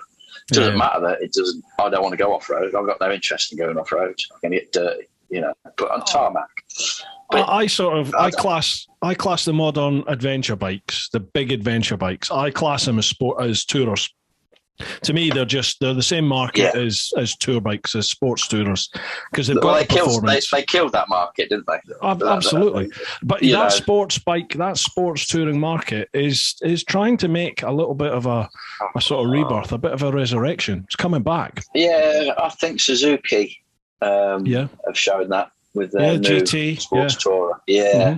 Even the new Hayabusa, it's beautiful. It's lovely. Yeah. Really comfortable. will it take off and kill the adventure bike? I don't think it will, because people are still buying into this Ewan McGregor. Yeah. Charlie Borman, 100%. you know. 100%. Yep. But yeah, the BMW is good. All my mates have got them, to be fair. They were going to buy me a little stamp from a top box, because I love doing a Messerschmitt on my 800 Tiger. There's nothing better than overtaking a Messerschmitt in the bends and just give them a little wave as you go past. And it just, you're right there, love. It just, you know, it gives me a really warm feeling to know that the Messerschmitt was beat. But in saying that, they are a good bike. And BMW are very good at not hiding problems, but they will, when things go in for servicing, they know something's wrong with something, they'll change it without you knowing. Right. You know, and it'll just be slight things, which, you know, in some issues is a good thing, because obviously all manufacturers buy everybody else's bikes because they're your benchmarks. How do you know what to beat unless you know what the best is? Try and spend a hell of a lot of money on buying the competition's bikes, a lot of BMWs, and the same with every other BMW do it. They all do it, because otherwise, how do you know the level that you've got to take your bike to? Yeah. And yeah, BMW was always, from the start of the Explorer to this day, is still the benchmark, which says a lot for BMW, that every year they bring out it's better and it's better. But I can say the same for Triumph. There's never been a bike over the decade that I've worked for them that's gone backwards. They always get better and better as years go on. They're always being improved. And that's just the healthy competition of trying to beat the opposition, I suppose. Yeah, it can only be good, can it? It can only be good for the industry. Yeah.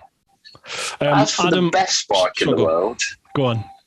I truly believe that the best bike in the world is the bike that you personally own and that you're in love with. Absolutely. That's the best bike in the world. Yeah. Doesn't matter the one what that makes it you is. Smile. Oh, yeah. You know, if you own it and you love it and it's your baby, that's the best bike in the world. Yeah, totally. It doesn't matter if it costs 20 grand or 2 grand. If it's yours, it's the best bike in the world. 100% with you there, brother. Absolutely. Adam also asks, secondly, what was your favourite manufacturer to test for and why? Well, we've already covered that. Triumph, isn't it? Yeah, absolutely. Even now, you know, I'm a Triumph man. No, are you?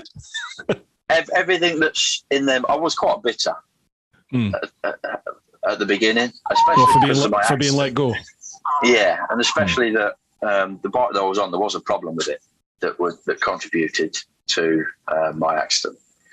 And I remember when they told me I was in the wheelchair, and they were like looking at me with their worried faces, and they just says, "Just want to come back to work." What's up, love? Huh? He's bored. I said, he said, "You're not going back to work." He says, "I just want to come back to work." And they went, "Yeah, no problem. As soon as you're fit and ready to your job." And I did. I did go back to work in 2019. So yeah, if I want to go out, you want to go for a wee bit. And I was quite bitter, but there is so much tired, love. Go to sleep. There's so much of my soul blended in to every bike that Triumph sell up to this point. You know, somebody put on one of the Triumph forums the other week, what bike would you like to see on the next Triumph stand? And I put one I haven't ridden. Right. Because the 1200 is the last one. That is the last one now that they're releasing that I had nothing to do with. Okay. I had something to do with, I should say. Everything they come out with from now on, there's you've not. not had. Yeah. I'm not. So I'll be quite just as a rider, but I'm always going to love Triumph. I think the brand is amazing. I think the people are amazing. I think corporate Triumph are a bunch of assholes. But the people are the people. Sorry, he's peeping away. Do you want to come cuddles? Yeah, I think he wants a bit of attention, doesn't he? Oh. Yeah, What's his jumper say? What's his jumper say on the back there? Oh, he's Muddy Paw Patrol. Muddy Paw Patrol, yeah. Is that better? You just wanted a bit of fuss, didn't you? Yeah, I'm always going to love Triumph, but I've got a lot of respect for, obviously, other brands. New Norton are going to be amazing. I've got high hopes of BSA. after talking to the guys on the stand and some of the engineers I work with. I like what they put out. They got a lot of work to do, same with everybody else. Yeah. Enfield, I got a lot of respect for Enfield. Enfield really boomed the last 5 years, 6 years, ever since they stole most of the engineers from Triumph and started their R&D in the UK. So, you know, for them to design, test, it's a British bike. I get that with Triumph a lot, where people go, yeah, but they're Thailand built. They're built in Thailand. And I'm like, yeah, that don't wash for me. They're tested, they're designed, and they're not ready to be assembled anywhere else in the world till they're finalised in the UK. They're British built. You know, anything can be assembled anywhere. It's where it's designed with British engineers, British engineering, and that's what makes a British bike. And I think that's why Royal Enfield is so strong, and Norton are going to be the same. Yeah. I think we as a nation do it better than anybody. We really do. It would be nice to see. Not a rebirth, but like a rejuvenation. And you're right, it is coming. A rejuvenation in British manufacture across the board. It would be great to see that again, wouldn't it? Like we're actually making stuff here in the UK, and that is starting to happen for sure. Absolutely. I think Triumph for sure, out of all the manufacturers that I've dealt with, their PR for sure is head and shoulders above everybody. You know, like literally it's every couple of days there's a press release, another press release for either another model or another version of a model. I mean, they're constantly chucking out new bikes. It feels like there's like another type of bike every week. It's incredible. Yeah. They cottoned on quite early to the demise of printed publication. They've gone with digital massively. Yeah, I was, like I say, I was honoured enough to do the press launches, so I would go as lead and tail rider, basically. So I would get to lead the world press for the duration of the press launches, and it became quite clear, especially when pretty much when 44 Teeth saw that an Al Fagan, they started to go more YouTube and digital. They realised that an MCN went from 250,000 copies a week to 40,000, 9 journalists to 2, and magazines just died. They died a death, and that was part down to YouTube. To be fair, it's 44 Teeth. It's all 44. I mean, I think people like Andy TMF, they deserve some credit for this, because a lot of the journalists looked and they suddenly saw that the printed media, it just wasn't getting anything. I mean, I don't think even MCN gets 40,000 copies anymore. But like they looked at that and it was just like, oh God, you know, this is where people are engaging. And then Chris and Al at 44 Teeth, they were the first channel, I think, certainly here in the UK, that really went for it in a magazine style. You know, they've gone for your fast bikes, lads mag type style, and gone for it on YouTube. And you see MCN's YouTube channel was dog shit. And all of a sudden now it's really stepped up its level, isn't it? I don't think this is engaging. Bless him, got a lot more. Yeah. He's got a lot more comfortable, because the thing was, much more comfortable on camera. They were great behind a typewriter, but put them in front of a camera and they got lost. Yeah, but it's a new skill, and they're all getting it now. Yeah, and because they missed the boat as such, they it took them a while to catch up. Yeah, Visor Down's doing quite well now. I used to I can't remember the lad's name. I used to have him in my group quite a lot. Yeah, Ben. I used to like taking him out. He's a good rider. Yeah. He works for missed the boat. He works for Two Tires now. He works for a tyre place in South London. Ben, he helps run it. Yeah. I spoke to him. Nice guy. Yeah. Yeah. Bennett's obviously are still just about holding on. They get quite a few invites. But Triumph started to do, like, especially in America, they started to do like purely YouTubers, where they'd invite them out for like a dealer week and let them ride everything. You know, because you do the press launches through the press launch season normally from November till March, and then the last one would be dealer week, and you'd have all the dealers come out. Triumph were very good at giving the dealers the same experience as the press, they'd come out and they'd ride everything, before they'd get to put them in their showrooms. And that's dealers from all around the world. You'd have the same as the press. You'd have English day, Italian day, German day, and they're all different. Even the press, they're all crazy different for their own reasons. I really enjoyed the press launches. If I could find a job where that's all I did, was press launches, that would be. I used to get invited by Triumph in particular. I used to get invited to all their press type launches, but it's certainly been to my detriment 100% for the channel. But annoyed's the wrong word. I didn't want to be a sheep. I didn't want to just be another person turning up, riding a bike with everybody else, because literally a lot of people would have a vid up within a couple of days of doing it. And I can't do that. I can't. It takes me probably 4 or 5 days to do a vid. And by the time the vid's up, everyone else has got the views. Yeah. For me, as one of your subscribers, I respect you for that. Right. I've unsubscribed from quite a few because it's like, I've clicked on and I've got like in my notifications, it's like the same press pack 7 times over. That really annoys me, the press pack stuff. Goodbye. So I respect the fact you don't do that. And I also find with press launches, there's never a bad review. No. On a press launch. And even when it was just magazines, but when they get a staff long-termer, then all of a sudden they've got lots to complain about.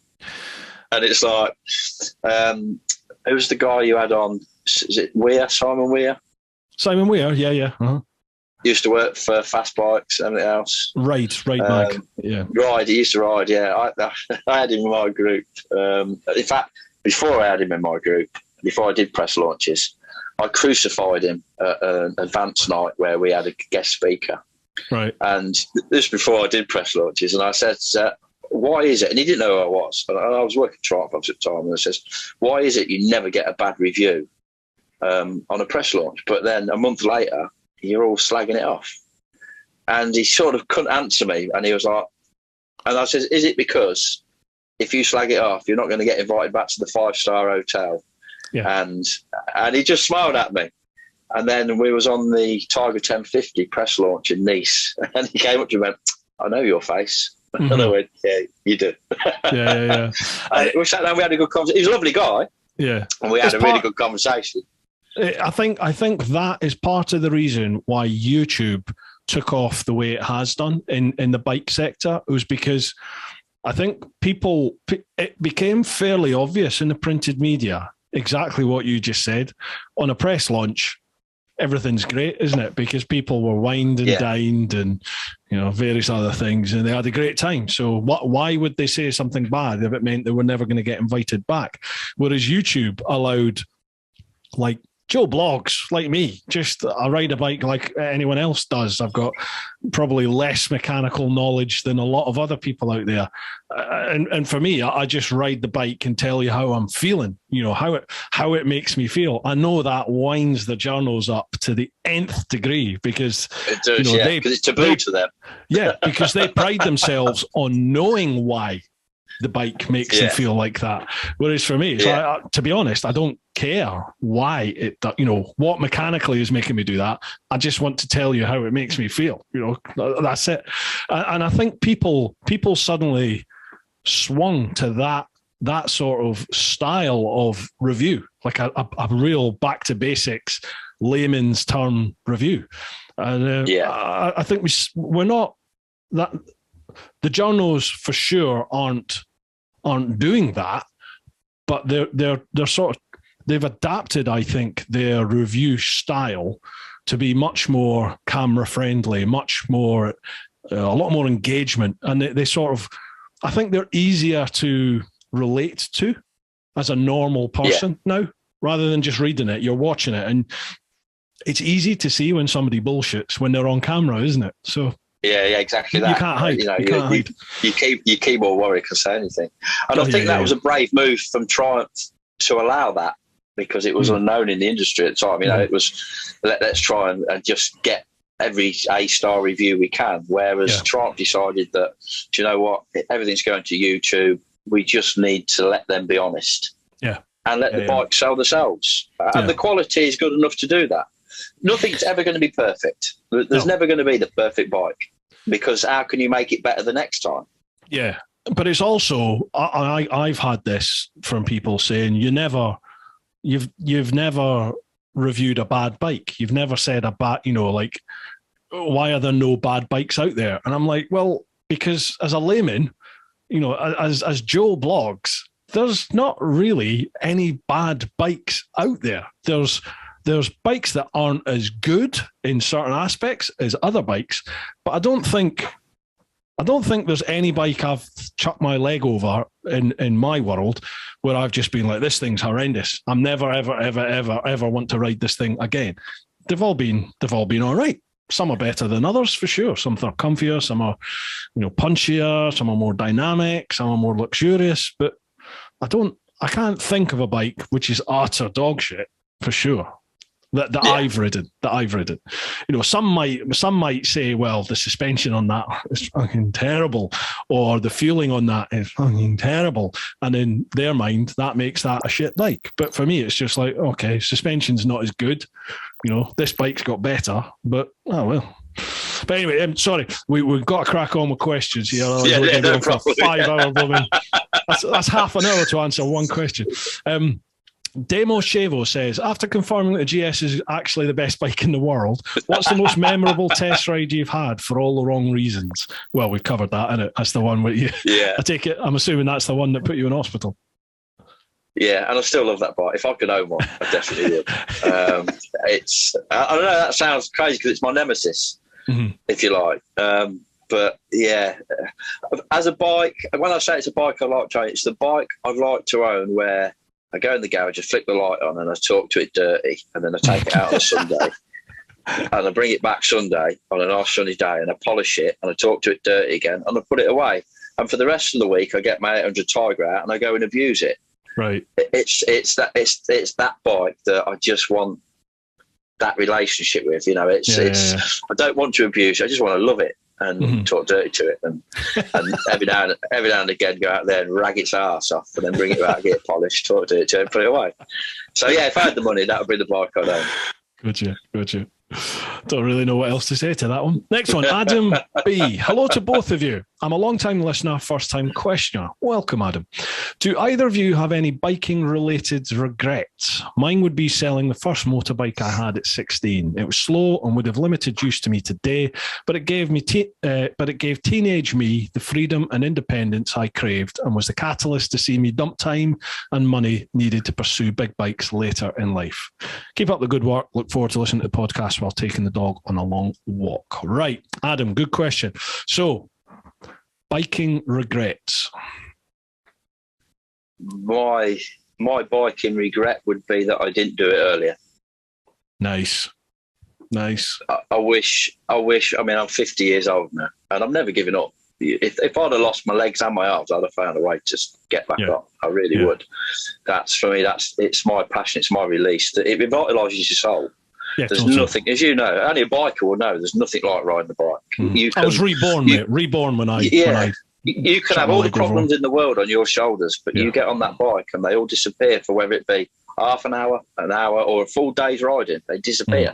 They're all back when you get off the bike and you turn the key off. But that release, I just wish I'd done it as a younger man, and had. Would I have survived? I don't know. That's what I often think. Maybe my mum was wise to know, because as a boy racer, I was pretty wild in the car. Yeah. Maybe my mum was wise enough to know that you're not ready for it yet. And when I was 30, when I asked her why now, I've loved bikes all my life. When people had pictures of I had Barry Sheen on my wall, and I didn't ride a bike. But I just loved them because of that first smell of speedway and everything else I sort of went through as a kid. But I never got to ride one until I was 30 legally on the road, So, yes, I wish I'd done it earlier, but maybe my mum was a very wise woman. And the reason I'm 50 is because she never let me. And ironically, my mum passed away 4 years ago. My mum and dad moved to Spain.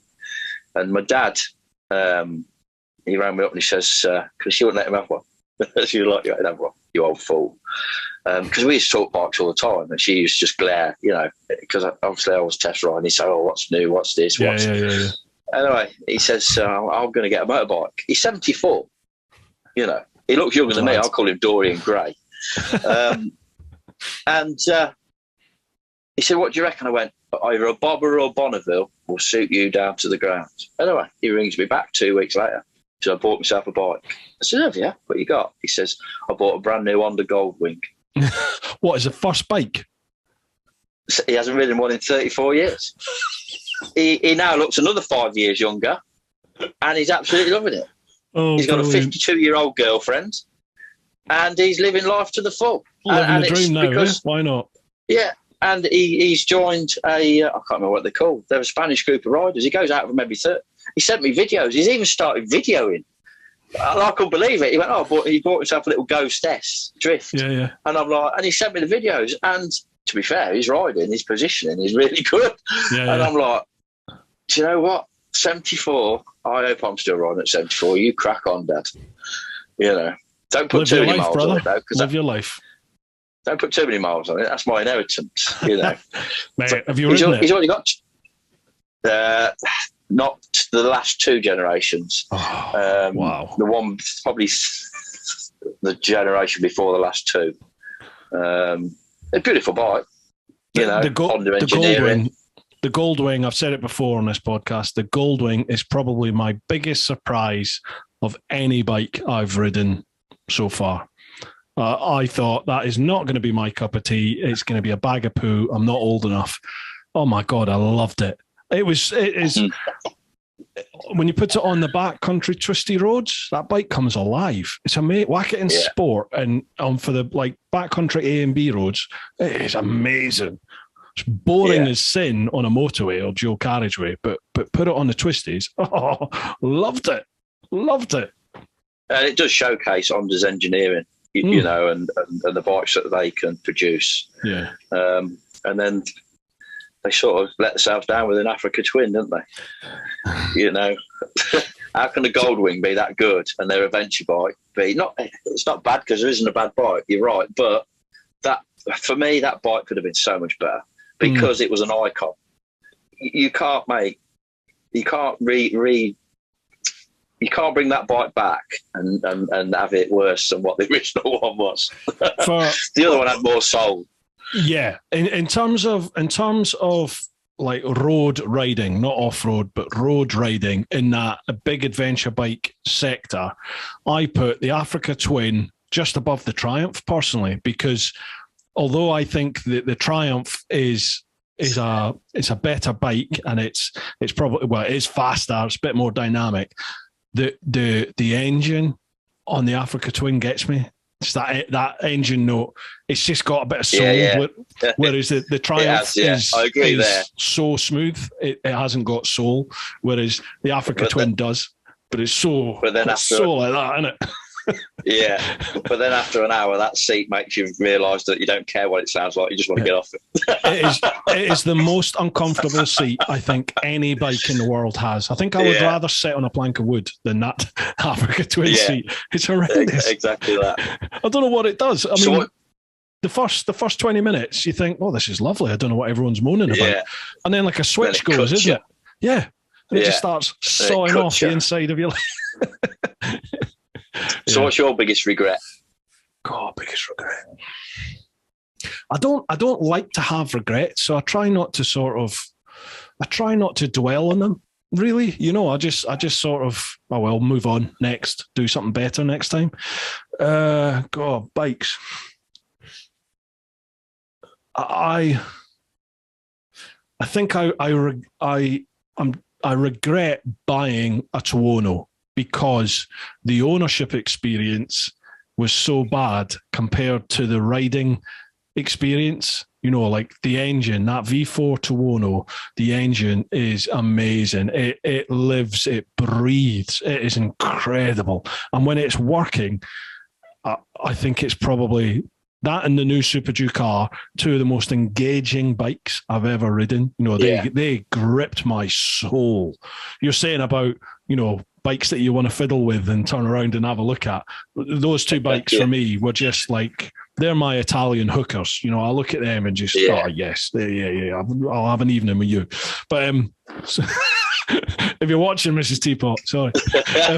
But living with the Tuono was just horrendous. It was just such a temperamental beast to live with that I'll probably never buy one ever again. And I'm gutted because I love the look of it. I love the sound of it. I loved riding it when it was working. So, yeah, I think that would be my regret. Right. Cheers for that one, Adam. Next one, Ollie Rye. Hi, gents. I have a little would you rather. So, would you rather eat a live worm or be locked in a room with a tarantula for an hour, but you don't know where in the room the tarantula is? Take care, gents. Fuck that. I'd eat a bucket of worms. Would you? I fucking hate spiders. I'm not bothered by it. I hate them. My dad used to chase me when I was a kid, and that's what did it. Psychologically damaged me. The next door neighbour came around years ago, screaming her head off. She got a spider, and I just quivered. I shouted at the wife, and she looked at me as if to say, "But you're a man." I went, "Oh, whatever." And I'll get the wife. If we got a spider, she has to get it. My mate Turner absolutely hates spiders. He's exactly the same. Yeah. He just can't cope with them. I would have the tarantula. I actually ate a worm when I was like 3-4 years of age. I remember my mum telling me a story of, you know, she had me sat in the garden and she's come out and I'm there with a big earthworm like that. Munching away. So yeah, been there, done it. Cheers, Ollie. Nice one. You've done the worm. Yeah, I've done the worm. Dave Houghton. Question for Buddy. Woof, grr, woof. I don't know what that means. Buddy, what's that mean, pal? He said bring it on. Yeah. He said bring it on. Next one, Mark Fulcher. Oh, yeah, these are always good. That's... Nice to see that the quality of the guests has gone up a notch. I mean, who doesn't like a dog? So a couple of questions for you both. Question one, what is the optimum number of toilet roll sheets to use when, excuse the vulgarity, wiping one's arse? I keep getting told that I use too much. Just wondering if there's an answer to this. Also, scrunch or fold? Okay, right. As much as needed is what I say. I don't care if there's a shortage, as much as needed. I have a thing about toilets that really wind me up, to be fair, as we were talking about toilet roll. And I think all toilet designers should be brought to, that should be brought to some sort of, for what they do. Because no matter where you go to the toilet, you have to pull the door to get out. So you have a piss, you wash your hands, and then you've got to touch the dirty damn door that the last person that didn't wash his hands opened. Mm-hmm. No matter where you go. It's not rocket science. Push to leave. What is it? If I can push it open with my foot, I've not got to touch that door, I'm happy. But they don't do it. Every single toilet, you've got to pull the handle that the dirty bugger before touched. There must be a reason for that. There has to be a reason for that. Well, I can only think that you might actually kick the door open and smack somebody in the face with it. Yeah, but I'd rather that than touch the door handle. You know. So yeah, toilet designers, beware. You're horrible. Do your job properly. I've actually had this discussion about toilet paper, toilet roll, with some mates fairly recently. I've found as I've got older into my 40s, you seem to develop this never-ending arsewipe. Like in days of old, I could wipe my bum in like two runs. Job, one hit, done. And then these days, it feels like it just goes on forever. It's like, what is going on? I must be so full of shit. Yeah, it's old age, isn't it? Big fat ass. Yeah. You know, there's more to wipe, isn't there? There's more to wipe now at 50 than there was at 20. I think you're right there. Have you ever used the sort of Japanese, Korean toilets? Have you ever used them? No. Mate, they're amazing. I used to be amazed at the German ones. You press a button and they revolve and clean themselves. To me, that was amazing. That's the Japanese and the Oriental ones. They've got. You still have to pull the fucking door to get out. Went to all that effort and bother to make a clean toilet seat, and you still got to touch the dirty fucking door handle to get out of the place. It makes no sense to me. Oh man. Okay, scrunch or fold? That's the other hot topic. Oh, scrunch. Well, At school, you'd never scrunch, would you? Because that stuff was like scratchy, bloody. That was like greaseproof paper, wasn't it? That you used yeah, it was. Yeah, you could cause yourself an injury. You had to fold slide off. Yeah, but yeah, scrunch. Just get it there, big handful, and away you go. Oh no, I fold. I fold. Oh yeah, fold along the perforations. Absolutely. Keep it nice and neat. Yeah. You got to get a few folds in because there's nothing worse than the finger going through. That's a nightmare in itself, isn't it? That's the army technique, isn't it? One sheet, tear the corner off, poke a hole through the middle, do the job. You ever seen that? Yeah. Because we're a nation of toilet roll lovers, aren't we? We just seem to buy that shit till it's run out. Toilet roll hoarders. Yeah, for sure. Yeah. Right, second question from Mark Fulcher. Now that international and domestic rules are freeing up and we can all get out and play on our chosen steeds, do you think that the extortionate prices of fuel is going to influence people's decision on when and how far they go? Can GSs run on red? I don't think it will, to be honest. I think people will just spend more money and go, I think. What do you think? I actually think it's going to make people look at smaller CC bikes. Really? Okay. And I think that they're going to dominate the market because of the price of fuel. Interesting. Because if you still want to get your kicks. Yeah. If it goes on, if it keeps going up. I mean, it's like myself and my wife. We looked at it the other week. So let's go to Wales for the day. Mm-hmm. And we never actually went because the weather turned to shit. But my wife's got a 2015 Tiger 800 because she loved that one. She did most of the development work on the 15 plate. And I've got a 2012, which I love because it was the first one I pretty much test rode. But I've got to put the expensive fuel in.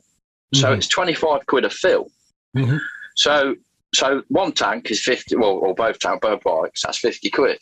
Mm-hmm. You go to Wales to get back, that's another 50 quid. So before you've even looked at having lunch anywhere, you spent 100 quid on fuel, which is ridiculous for a day out. Yeah. I mean, in our job, it's great because they pay for the fuel. You know, that's why I always worked and never went out on my own bike. But now I think it will push people to go for the smaller CC capacity bikes. I think that's going to be quite a big chunk of the bike market because they're going to get more miles for smiles.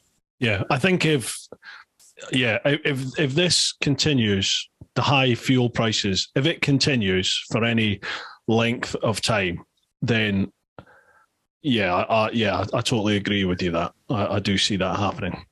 But I think if fuel was to come down a little bit again, I think people would make the sacrifice and just go. But the old tin hat comes on, doesn't it? And you think, well, hang on, we've just gone through 2 years of COVID, 2 years of people working from home or not being able to work and being paid by the government. You think, the trillions that the governments have forked out for that globally. And now all of a sudden there's a fuel hike and the energy crisis, has been building for quite a while. The skeptic in me suggests that the amount of revenue they must be recouping through fuel, especially, are they going to lower prices anytime soon? Probably not. It's a nice way for them to regenerate the pots. So, I think you could be right on that one. Also, with the tax, how do you make people buy more electric? Yeah. Where you just put the fuel up, to make it more desirable to go electric. But then the price of electric's going up. I was chatting to Alec from English Electric Motorcycles Tuesday night. He was picking up a Rebelli that I'd had. And he was saying that. He was like, their monthly electricity bill for charging up all their bikes, it's quadrupled now. It's quadrupled. Yeah. It's an incredible amount of money that he's going to have to fork out every month just to run the shop. And it's like, Jesus, how do you make enough money to cover that now? Because you can't pass that on to customers. That can't happen, can it? No one will buy anything. Well, no, because that's right. You'll be putting them off the fact that if you can't afford to keep charged, how are we supposed to? So, yes. So yeah, I think they will go smaller capacity, and there is a lot more people shifting to smaller capacity bikes because it is. Yeah. You're right. My wife does motorcycle training on Saturday. She volunteers CBT training, and the amount of people now, they're fully booked all the time, that are coming through just doing the CBTs, because for them they can go and get a 125, whether it be a scooter, whether it be a motorcycle, and that has just cut their transport. They've either lost their company car, or because, like you say, they're now forced to work from home, and that seems to be booming, the smaller capacity bikes. So I think that will just keep going. Yeah, definitely. I started doing the small CC sort of bike reviews 3 or 4 years ago now with the wee Sinus, and I totally agree with you. I think there's going to be a boom in small CC. The amount of people that are coming into biking, a lot of people don't want to get onto the big CC bikes, and then obviously, as you've just mentioned, with the price of fuel, you get more bang for your buck, don't you, with a small CC? So I'll go back on what I said. I think you're totally right. Small CC is going to explode. I don't think electric bikes are going to boom yet. I can see electric cars doing well. I could see electric cars doing well, but I think there's going to be a hold off on the bikes for a wee while yet, for a good another year or two, I think. Yeah, I think I tested an electric bike not so long ago. Absolutely amazed me. I always thought that I was 100% petrol head through and through. Yeah, well, great fun. But I reevaluated myself, and I class myself now as a two-wheel addict. Yeah. As long as I'm not the engine. As long as I'm not the engine, then I'm in for it. As long as something's going to propel me along, then I've got to say. And where electric is the commute market. They're going to, the bike I was testing, they're going to boom. They're going to sell a lot of bikes in the city, especially in London. With the product they've got. And I think that's where that market, the electric market, it's not about touring, it's not about going fast, it's the commuting. Yeah, totally. You know, and that's where it's going to dominate for a few years, just before the technology actually catches up with what people are going to need. Yeah, I think. But yeah, I think it's on the verge of exploding in the commute market. Absolutely.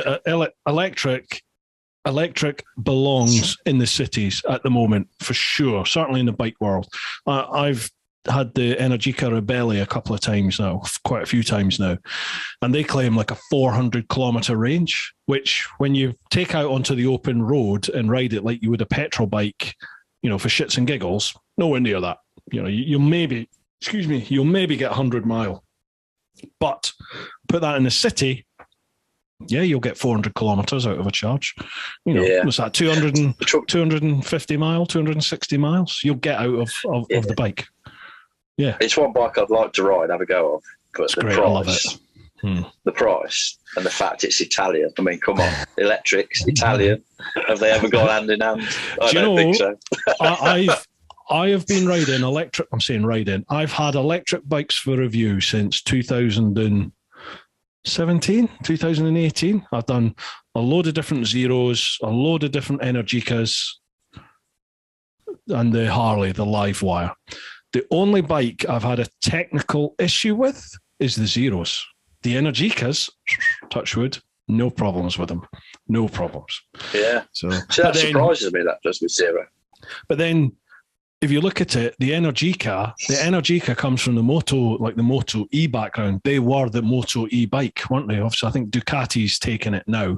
Or maybe it's is it a split manufacturer series for this year in Moto E? It used to be all Energica, but I think it's Ducati's in there now as well.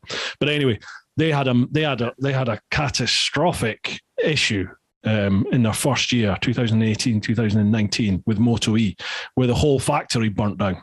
You know, it was that bad, because the way Energica were, I'm not out of turn speaking here, I think it's common knowledge, the way Energica were doing it at the time was they were getting lots of different components from loads of different manufacturers, you know, and everything was coming together. Then they had a critical error in one of those components, which led to the factory burning down. So Energica then went, we are going to do everything. So they just took everything in-house, and literally they dealt with the whole shebang. All the components were designed and built by Energica. And so far, it seems to be working. Because in terms of range and in terms of looks and rideability, I think Energicas are the best electric bike out there for me. Yeah, anyway, it's a beautiful looking bike. The very first electric bike I ever rode was a Zero in 2010, and I did the durability on it. I could not break it for shit. I tried. Could you not? Oh, did I try? Oh yeah. And at the time, we were doing the street triple, and on track, this thing left that thing standing through the bends. But just so linear, because obviously it's just throttle, you know. So the corner speed was just sublime. And they're so heavy, they stick to the road, don't they? Beautiful. Yeah, I mean, back then we were charging with a kettle lead. It just looked like a kettle. Yeah, just like a kettle lead. 8 hours, plug it in, and I did a full 1,200 miles on it. I never broke a thing, an indicator, nothing. Never broke a thing. And I tried. I really did try with that bike. It was the charging I had the issue with. The Zero, the one. In fact, two have had charging issues. The bikes themselves and the components fine, but it's just charging. They just had an issue where they wouldn't charge. So that's all it was. Right. Mark's got one final question. I think this one is more specifically for the dog, for Buddy. Why is it to find the perfect place to go for a wee or a poo, do you spend 10 minutes looping around in circles? I tried this the other day, but was frowned upon in Asda car park. Very good, Mark. Very good. Thanks very much. To be fair, it probably takes me longer than him.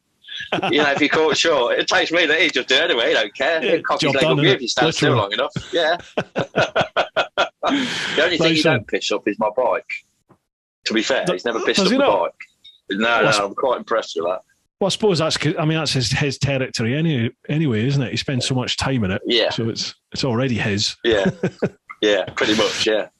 Next one, Charlie Callard. Evening all, hope you're all well. My question for Lee, do you have a favourite CC range you prefer to test and why? That's a good question. Yeah. Not really. Like I say, if he's got two wheels and I haven't got to be the engine, I love a 125. Me, I'd like to have a monkey bike in my garage. That would please me. I went on a subscriber meet last year and there was 8-9 monkey bikes turned up. I'd tell you, best weekend I ever had. It's miles and smiles. Yeah. I built 2 Super Cubs a few years ago now, 2015, 16, I think it was.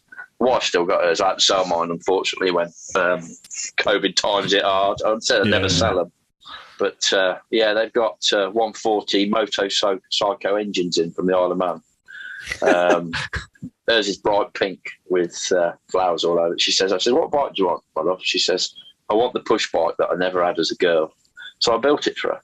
And I actually loved riding the pink one more than I did my orange one. Really? It's just that it'll do 70 mile an hour on drum brakes. I mean, if that doesn't exhilarate anybody, I don't know what does. You know, brakes. Yeah. When it comes to CC, like I say, as long as I've not got to be the engine, I don't care. Yeah, because it's a motorbike. As long as it's got 2 wheels and an engine, I'm happy. I'm the same, mate. Absolutely same. Yeah. As long as it makes you smile, whatever. Yeah, exactly that. I mean, big or small, the Rocket. I love the Rocket. I mean, that thing just, that's another one. Yeah. But any CC, I don't mind. I really want to get hold of the Rocket in the summer because I've only ever ridden it over New Year, and it was like I think the highest it got was 3 degrees, and you just can't ride a bike like that in those temperatures, shitty, wet, muddy roads. So I'd love to take one on a bit of a spin somewhere. My claim to fame to that bike is I'm the first man on the planet to get 3 points and a £60 fine on the Rocket. What? Oh, yeah. And I tried to blame the wife because it was actually her bike at the time. She was testing it. She looked like a child stealing it every day. Yeah. I mean, people used to say to her, "Where's the rider, love?" And she used to look at me and say, "Are you taking the piss?" And I just had my hip replacement 4 weeks before because my hip failed. It was a full story, but obviously I got back to work. I did nearly 30,000 miles. The hip failed. and it basically the ball joint dies. So I had to have a new hip in the end. And I had a new hip 4 weeks later on my birthday. It was 19th of November, 2020. 2019, sorry. I took her bike out. She was on the Rocket. I said, I'm back to work now. We had to share a bike. And these points come through when that was you, that was. And she got the fuel receipts out and she went, no, weren't it was you. So I had to take the points. So, yeah. But it was fun getting them, I've got to say. There was no traction control on this Rocket. And it just left black lines everywhere. And I couldn't stop doing it. To be fair, if it had traction control, I'd have probably lost my licence. Because I'd have been a lot faster. It's an insane amount of torque. It's like 230 odd, 235 Newton meters of torque. It's insane how much torque that bike's got. It's a beautiful. I missed it because I was broke, but they fell behind with it to the point where when I did come back to work, I did manage to get a bit of time on one. But it was an amazing design team, and it is an amazing bike. I never really liked the original Rocket because it wouldn't go around bends. You had to fight the bloody thing. But that. Oh, it's lovely. It's just beautiful. Yeah, it's a Rocket that corners, absolutely beautiful. I've not ridden the Ducati Diavel yet, but everyone tells me if you like the Rocket, take the Diavel out. So I want to try that. It won't come anywhere near the Rocket. You'll be disappointed if you did it. If you rode the Rocket first, then the Diavel. I think you'd be disappointed. Yeah. Really? Okay. But if you rode the Diavel first, you go, oh, this is key. And then you get on the Rocket, you go, fucking hell, this is amazing. It's in my top five. My top five triumphs of Rocket, and I regret that I never got to do any real development work on it as such. Right. Because it was an amazing team that they put together to make that bike. And it would be a legend forever, that bike. For sure. I'm gonna have to try and get my hands on those two bikes then this year. See what we can do. Yeah, ride them back to back. Yeah. That'll be the plan. Charlie, I'm not going to read out what you say next, mate, but thank you very much. I really do appreciate it. Thank you. Oh, I'll have to go back and have a look at that one. I'm interested to know what that is. Oh, no, it's just, next one, Brian Longimanis. How you doing, Brian? Hi, gents and buddy. I have a mate, I know it's hard to believe, and his dog is one of the best behaved dogs I know, but when she sees a squirrel, all bets are off.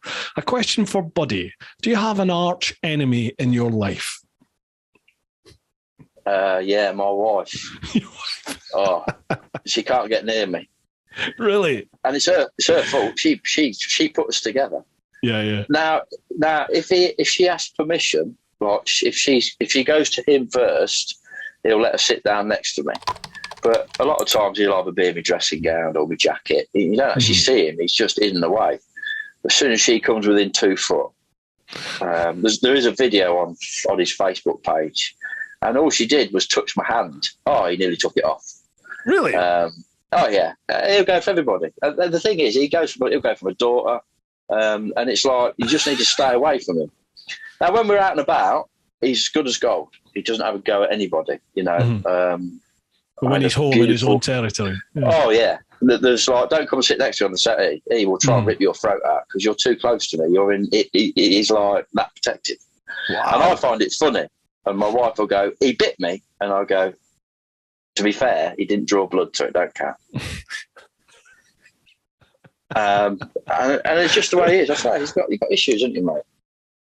It's just, I suppose, because he does. I've never had a bond.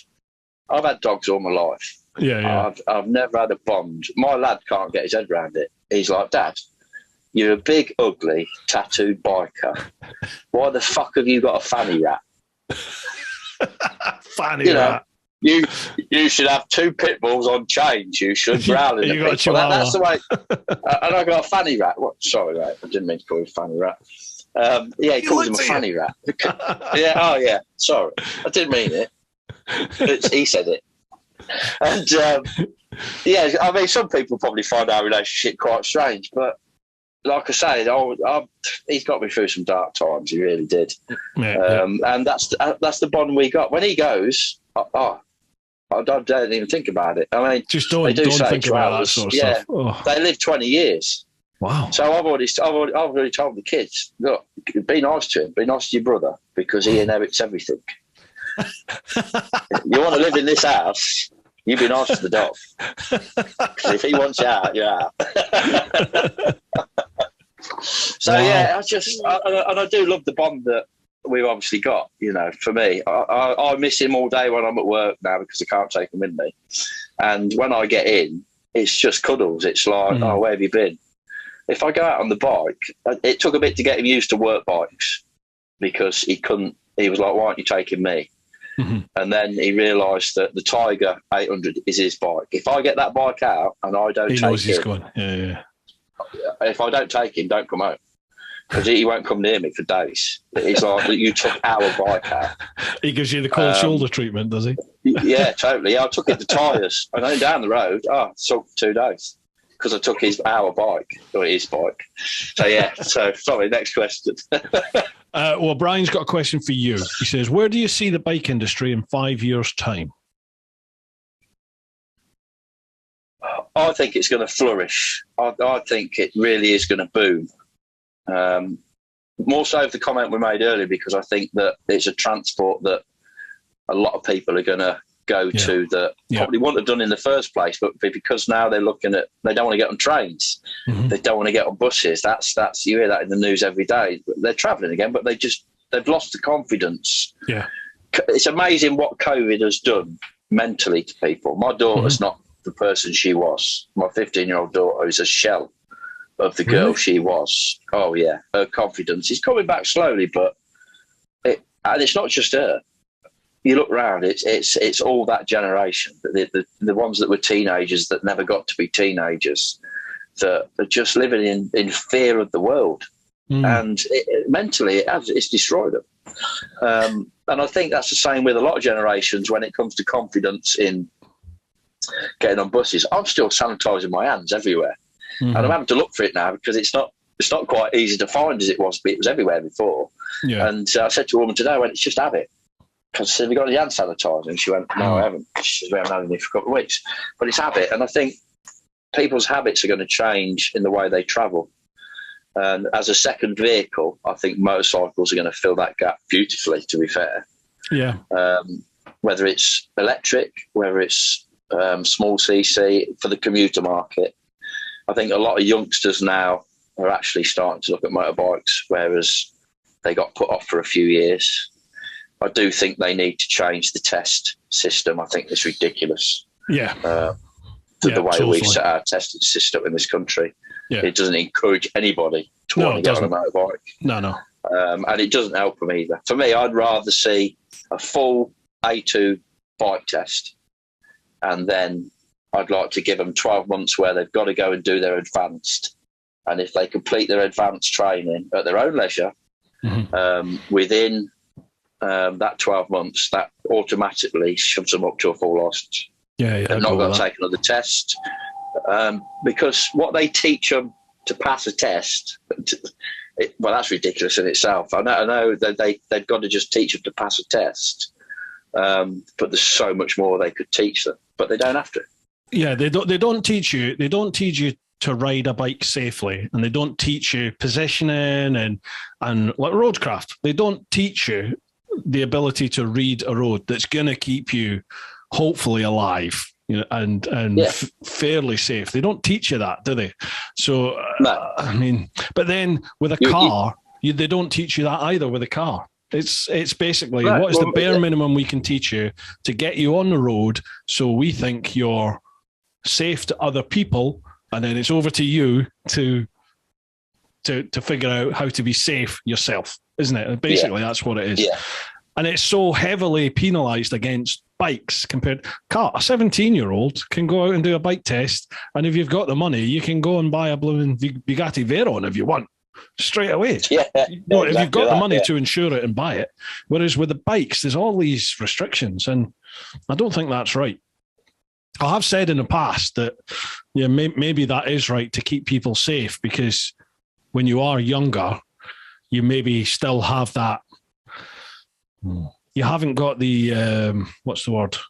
The self restraint, possibly, to to calm yourself down on a bike, because there is so much power there, isn't there? Even on a, even on a blooming 600cc, there's an incredible amount of power available. Oh, you get yourself in trouble really quick. Of course you will, yeah. But as Dom, I was chatting with Dom Herbertson about it, and he said, well, a 17-year-old can go out and buy a Ferrari if they want. So, it's just one of those things, isn't it? Just if you pass the test, you pass the test, and off you go. I think your system, whereby you have to do the sort of an advanced level to prove that you know about positioning and a degree of roadcraft, that to me seems a much better way of doing it, because you've proven that you have the knowledge to at least be as safe as we can possibly make you at that stage.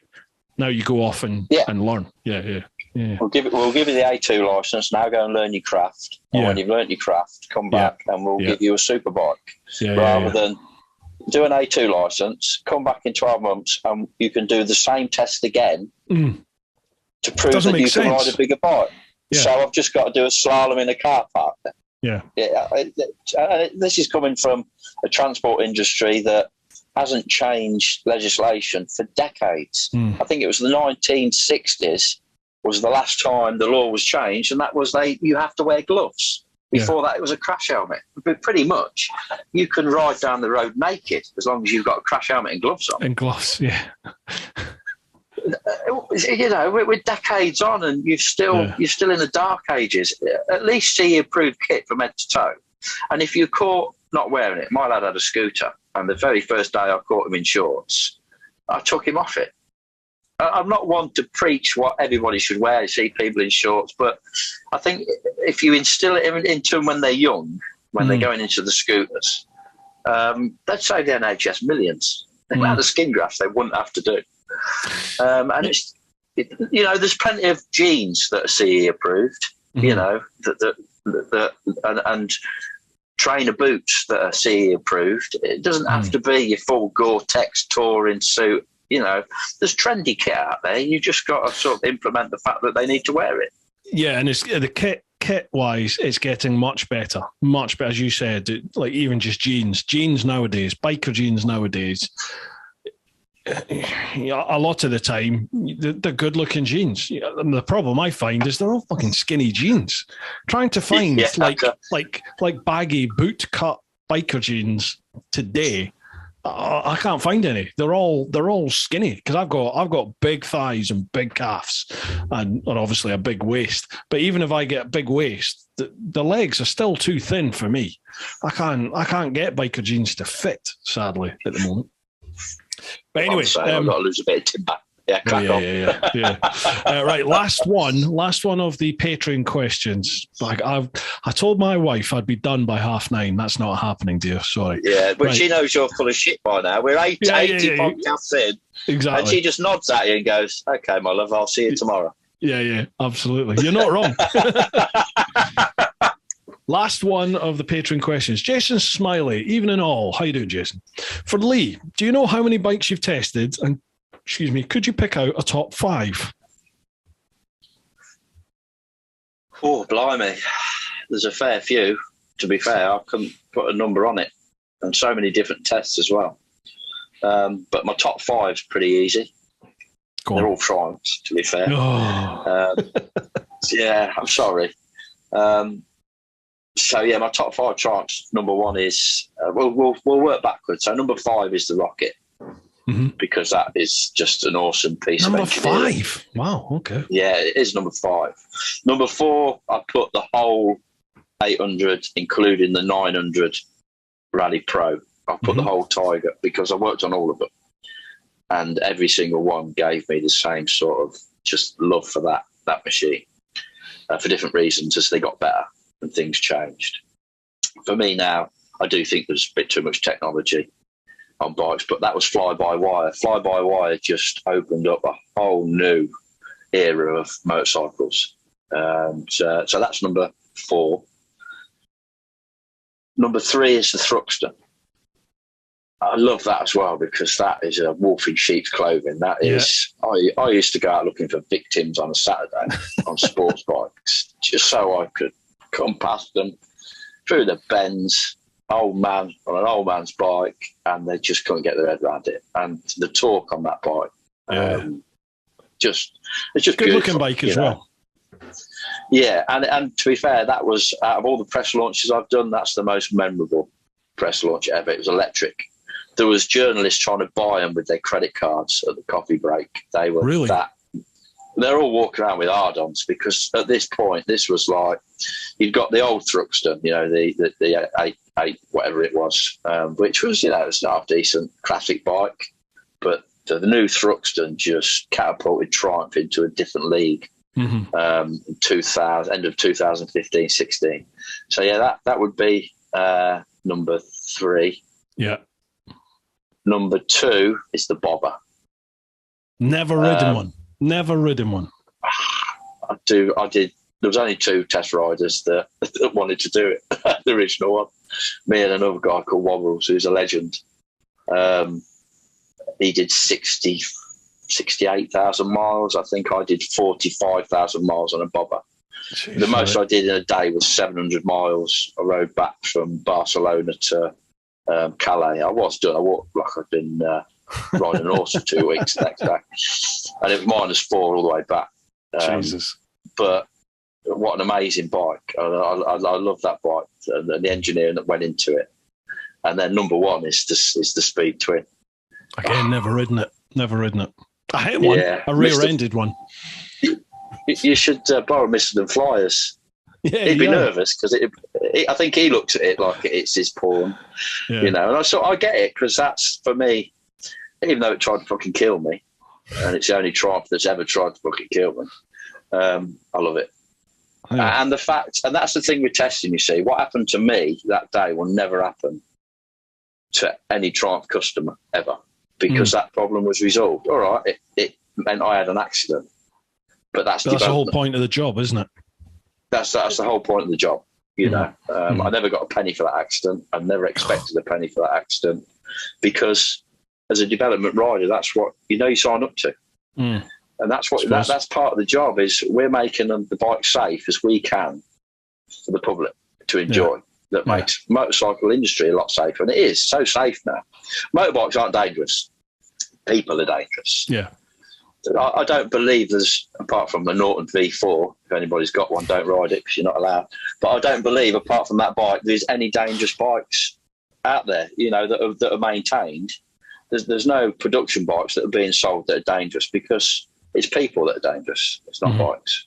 No, yeah, I agree with you. Jason has a second part of the question. And for Buddy, do you piss up your dad's bike like my dog does to mine?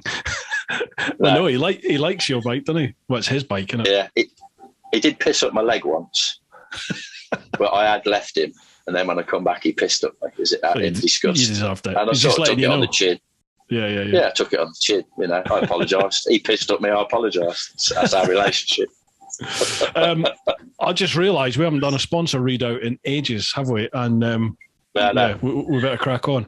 Right, folks, we are also sponsored by Ultimate Add-ons. Now, there is some blurb for me to read out, but you know the score. I use the Ultimate Add-ons Helix strap mount and the case for my phone, which I've got the iPhone 11 Pro, I think it is.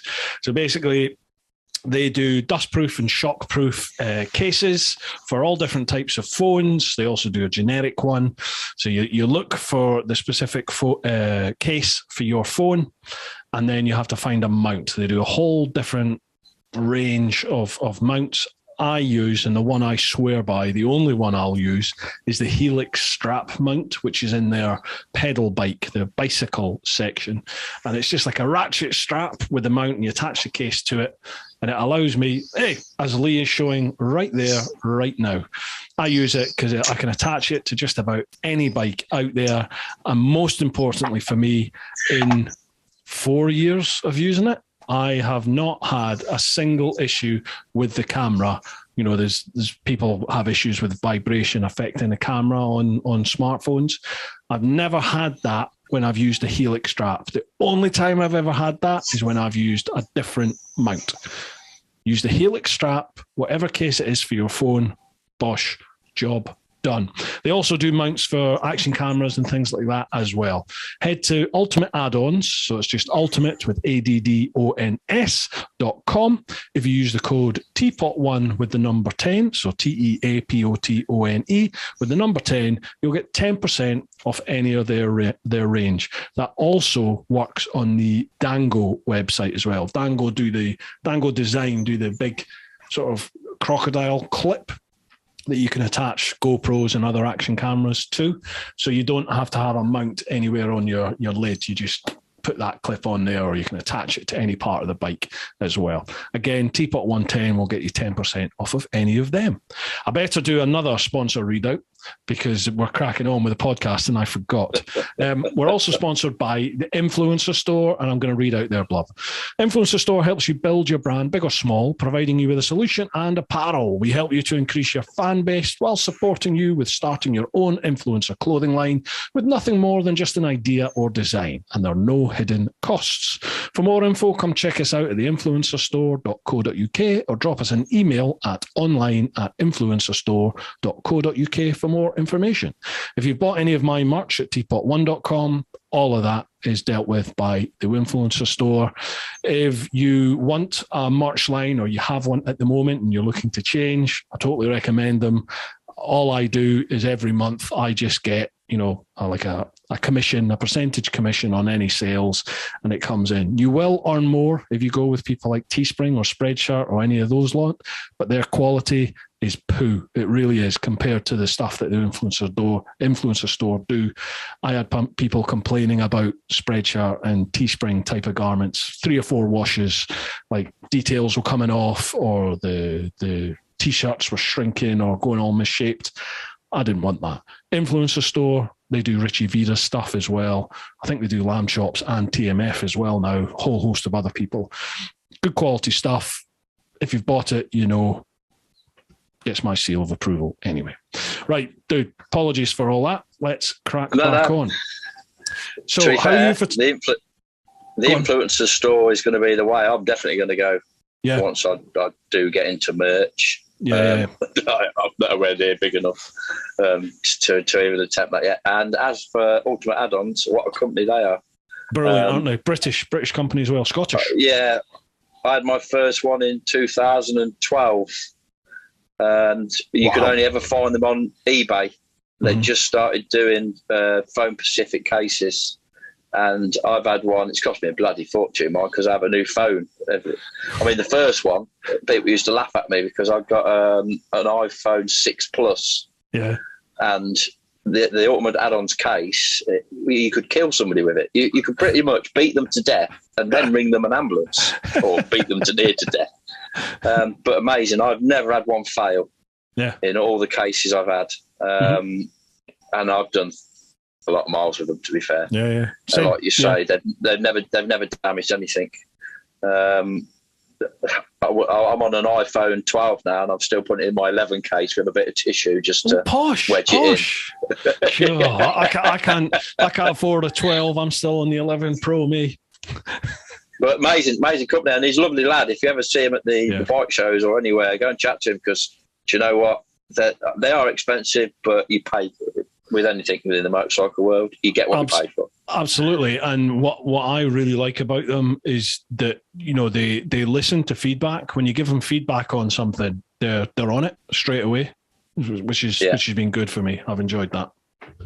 Right. Let's, how are you for time? Are you okay for time, mate? Oh, I'm good. Yeah. Cool. Right. I'm off for 4 days now. We've been going for nearly 2.5 hours. As long as we're done for Tuesday. Hey. Yeah, I know. Right. We'll go to Facebook, because Facebook's normally the last one I go to. So I'm really sorry to everyone that normally leaves questions at Facebook, because we don't always get there. So I'll go there first.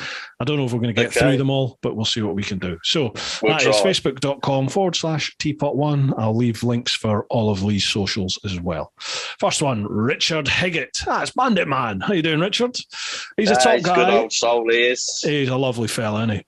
And his missus. Yeah. They both are, and his wife, Yeah, lovely folk. He's a top guy. She does some cracking overtakes. Does she? She does. Her ride, I watch all their... I followed them for a while. Yeah. And I got to say, she does. You can just see the planning she puts in. She is a beautiful rider, and I have said to him, you know, I reckon if she wanted to, she could leave him standing. He'd be hard pushed to keep up. No one ever wants to hear that, do they? Yeah, she's smooth. Women are smooth. I'm sorry, but they are. Yeah. They are. Right, Richard says he's a top guy and has a great YouTube channel. He might not say that now you said that. yeah, probably. He said, played a part in testing and developing many of the triumphs we know and love. Ask him if his latest budget bike will make the distance. I bloody hope so. Come on. Tell everyone. I wanted to get back to fundraising for some sort of charity work this year. I'd made that decision last year as COVID was, because that's how we started, and I just feel I want to give something back. So originally it was air ambulance, and I'll always support air ambulance. You know, I have a direct debit every month come out of my bank. I'm always going to support them. They're amazing. There's another guy I follow called Helmet Head. He just makes me laugh. He's a funny guy. He really is. His channel, I've started watching him. 200 subscribers. He's nearly 4,000 now. He's funny. And he put up a challenge for a charity ride this year, and the challenge was to find a big CC bike for £1,000 or less. Believe me, that's bloody hard work. Yeah, I bet. The amount of people I offended offering them 900 quid, you know, they wanted to come and smash my face in, some of them. And it's to ride the compass of the UK. So in 6 days, dressed as superheroes, we're going to ride to the furthest northern point. Yeah. We're doing it backwards because the actual furthest western point is in good old Scotland. Yeah. So I think it is, yeah. So the furthest western, the furthest southern, and then the furthest eastern. And we're going to do that 6 days. Decided to do it 2 up because I couldn't afford to run 2 bikes that distance, that's for sure. Because this is the idea of the new tank bag as well, because I bought a bike that buddy pods won't fit on. So we've had to buy the Bagster bag. Right. I tried to buy everything. And then all of a sudden a friend of mine, called him Monsieur Pulio, he ran me up and says, I found your bike. He says it's Minter. 33,000 miles. He says an ex-police bike and it's owned by an ex-copper. And I went, he said, and he'll let you have it for 900 quid. I went, oh, you're a star, you are. He went, yeah, Scotland. So we hired a van. We went up the next day and it was what it was. It's a 2001 Pan-European. And that's going to be my charity bike. I'm not going to say what superheroes we're going to be. Yeah. It's going to be fun. The charity, I'll give you the link for that, because any support that anybody can give us, it was the charity really more than the challenge that sort of drew me to it. Because when I watched his video, ironically, he bought a Pan-European. So it seems the only decent bikes you can buy for less than £1,000 is a Pan-European. Yeah. So he's got the guy that's using his videos called his sidekick, because he classes himself as a lord that does everything for him. So these are the guys I went on the monkey bike adventure with, and they were just a good crack. But the charity is the Children's Rainbow Trust charity. Right. And it's for families and parents that are dealing with children that are either terminally ill or they die. Yeah. And I can't comprehend how hard that is in the sense of knowing that that's coming. We lost our daughter 25 years ago. Oh, mate, sorry, I didn't know. And she died of cot death. And for me, yeah, it was devastating. And I still, to this day, I'm 25 years in and I still cry and I still have my moments, you know. But for parents to know it's coming and to have to deal with that, God, man. I believe that they do, you know, they need that support. 100%. Well, folks, check out the, if you listen to the podcast, remember to look at the show notes because I'll put the link there. And if you're watching the vid, have a look, make sure if you're watching it on the TV, get yourself onto your phone, a tablet, a computer, have a look at the vid description and there'll be a link there for it as well. Please do what you can. I know times are hard, but do what you can. There's a few vids up like where I bought the bike and everything else, and I will be doing a full tour of it all. That's going to be the next sort of tour of videos, just to show people the journey. Awesome. But yeah, any support, even if it's just £1, the pound can do a lot. Definitely. I mean, I get this. I mean, how can this not be an advert? It's not meant to be an advert. I don't mean it like that. But I get people saying that on Patreon. People are like, I can only afford a quid a month. So, I'm really sorry. And I'm like, geez, you think about it, a quid a month. If you have a couple of hundred people giving a quid a month, that's a couple hundred quid. So, geez, just anything at all people can give for the charity, then please do, just whatever you can. I know times are tough. And as Lee said, if you go to his channel, so Buddy the Biker Dog, again, there'll be links down below. You'll be able to follow the journey when they do the challenge as well. May is when we're doing it. May. We're off in May. Yeah. Nice one. So, I'm doing one. Next. I'm doing one in June with a couple of boys. We're doing the Land's End to John O'Groats in 24 hours, not using any motorway, and we're doing that for charity as well. So I can't wait for that. That's a good slog. Yeah, it will be. I'm looking forward to that. It should be good fun. Karen Rogers, all the best men own a Chihuahua. It's true. See, that's a woman saying that. Yeah, is it exactly. a woman? Yeah, it is. Yeah. Yeah, they know they do. Next one, Simon Broom. Hi, both, and hope you're both well. Yes, thank you. My question is, jump forward 20 years, and what bike are you now both riding, electric, petrol, or other? Also, do you both hope to still be doing what you're doing now or something different? Oh, that's a good question for the moment. I'll tell you that. Wow. 20 years. Yeah, I don't know if I'm going to be doing this at the end of the year at the moment. Well, I'll always be doing this, but I don't know if I'll be doing it full time because it's hard. It's really hard. Financially, it's really hard. So I don't know if I can make it to the end of the year at the moment. We'll see what happens. I'd love to be, but we'll see. I hope so. What are we going to be riding? I think Battlestar Galactica. I think some form of alternative fuel. I don't think electric's the answer. I genuinely don't think electric's the answer. There's that new, is it Kawasaki? Was it Kawasaki that has developed a hydrogen engine? Yeah, I think it is Kawasaki that designed. Something came out recently, didn't they? Yeah. And then there was a thing just when COVID hit, there was a thing about a new fuel, a synthetic fuel that had been developed, which you could basically put in a normal petrol car. You could just put it into a normal engine and it ran.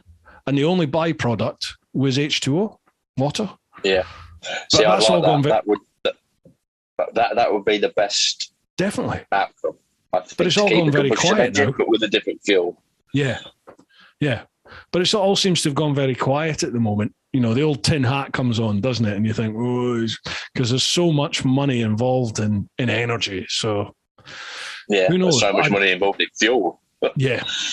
I don't think electric will be the answer if I think nuclear takes over, as in we become nuclear power reliant. So there's a lot more nuclear power stations to generate the electricity. Because I think if the world turns to electric power, where are we going to get the electricity to do it? I don't think we can generate. Yeah. Do you know what I mean? It's just, and the infrastructure's not there, is it? The infrastructure's just not there. Yeah. Yeah. So I don't at the moment, I don't see electric being the answer. I think it's going to be a temporary step, but I don't think it's going to be long term. Is 20 years? I mean, 20 years isn't that long, I suppose, at the end of the day. So, sorry, my watch is talking to me.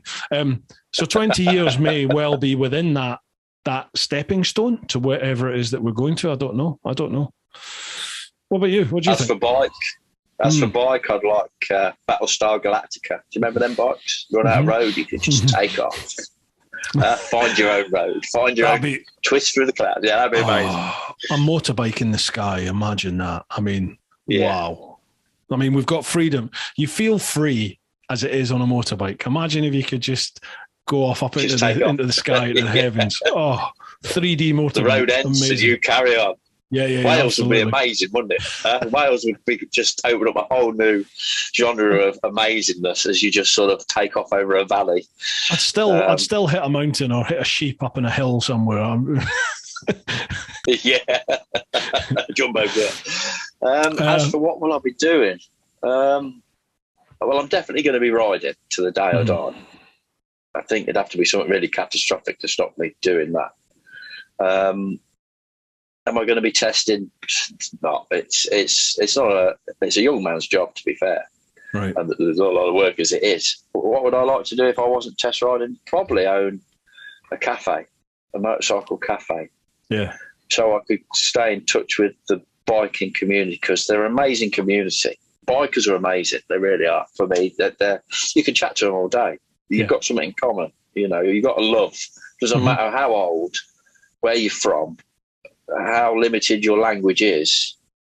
Motorbikes will always make you communicate to each other.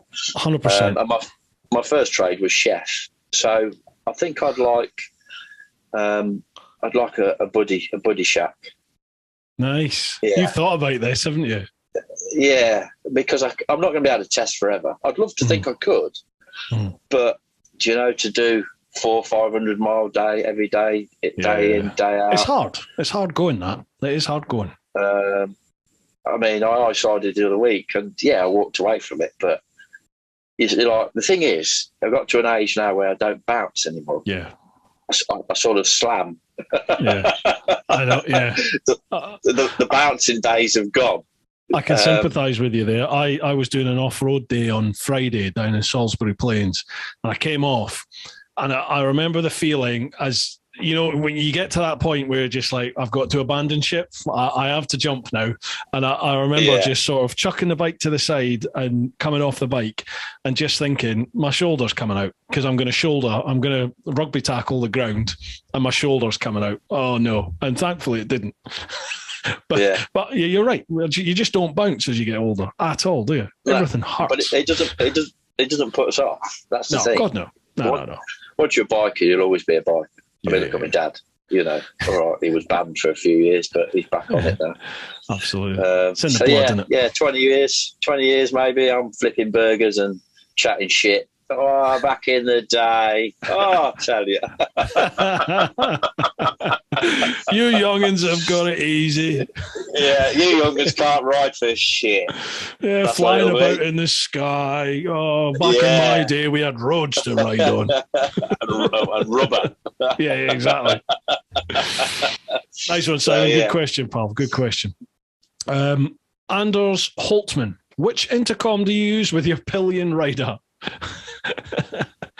He obviously means buddy, does he? Yeah. It's more telepathic, as in he'll give me a look and I know what he's saying.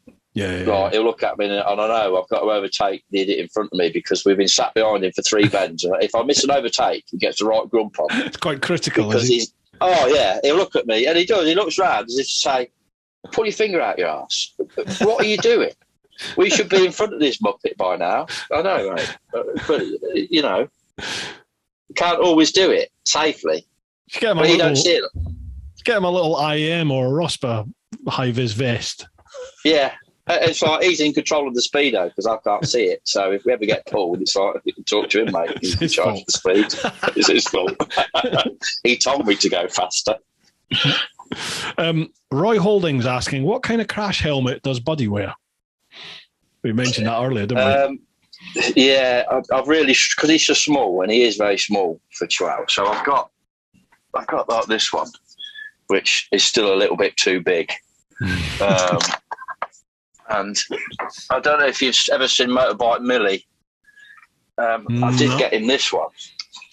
That's brilliant. It's that little lad. What's it called? But it is Virtue. I don't know what it is. Yeah, it's like a Virtue. It is a pet helmet, but it's sort of, you can put it on. I can't believe that dog lets you do that. Wow. It's still a little bit too big for him. Oh, smile for the camera because that'll be a great thumbnail. So he pretty much, he's got like a soft hat that he likes when it's cold. Yeah. Coming out there, mate. And he'll wear his goggles.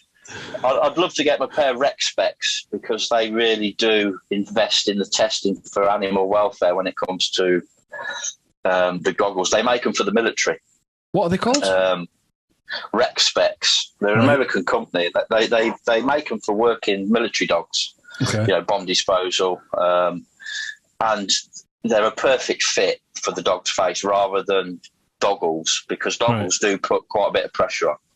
But they're like 80 quid, and I can't get them to say that the extra small will fit him. I've measured his head, and they're like, well, they might be a little big. But I can't spend 80 quid on something that don't fit him because he won't have it. So at the minute, it's just goggles, isn't it, mate? But he quite likes his goggles until he gets to the point where he's like, oh, I've had enough now, I'll just flick them off and I'll have a bit of fresh air. But yeah, and he only has his hat on when he's cold. We hit a bit of rain. There was a video, I think, where we hit some rain. It was beautiful when we left. And it started pissing it down. And he just gave me the dirtiest of looks. It's just like, why are we out here? And I had to ride along with my other hand, sort of covering his head. Like that. Awesome. But as long as he's with me, he's happy. But if anybody wants to make him a crash helmet, that'd be ace. Well, there we go, folks. Yeah. If you want to get involved with that, make sure you drop Lee a line again. I'll leave links down below. Riccardo Angelini, he says, looks like my Thor. So I think that's another Chihuahua owner. Thor's a good name for a Chihuahua. Thor, yeah, brilliant. I tell you, he was a Beowulf in his former life. I'm telling you, Brutus, yeah. Yeah. Right.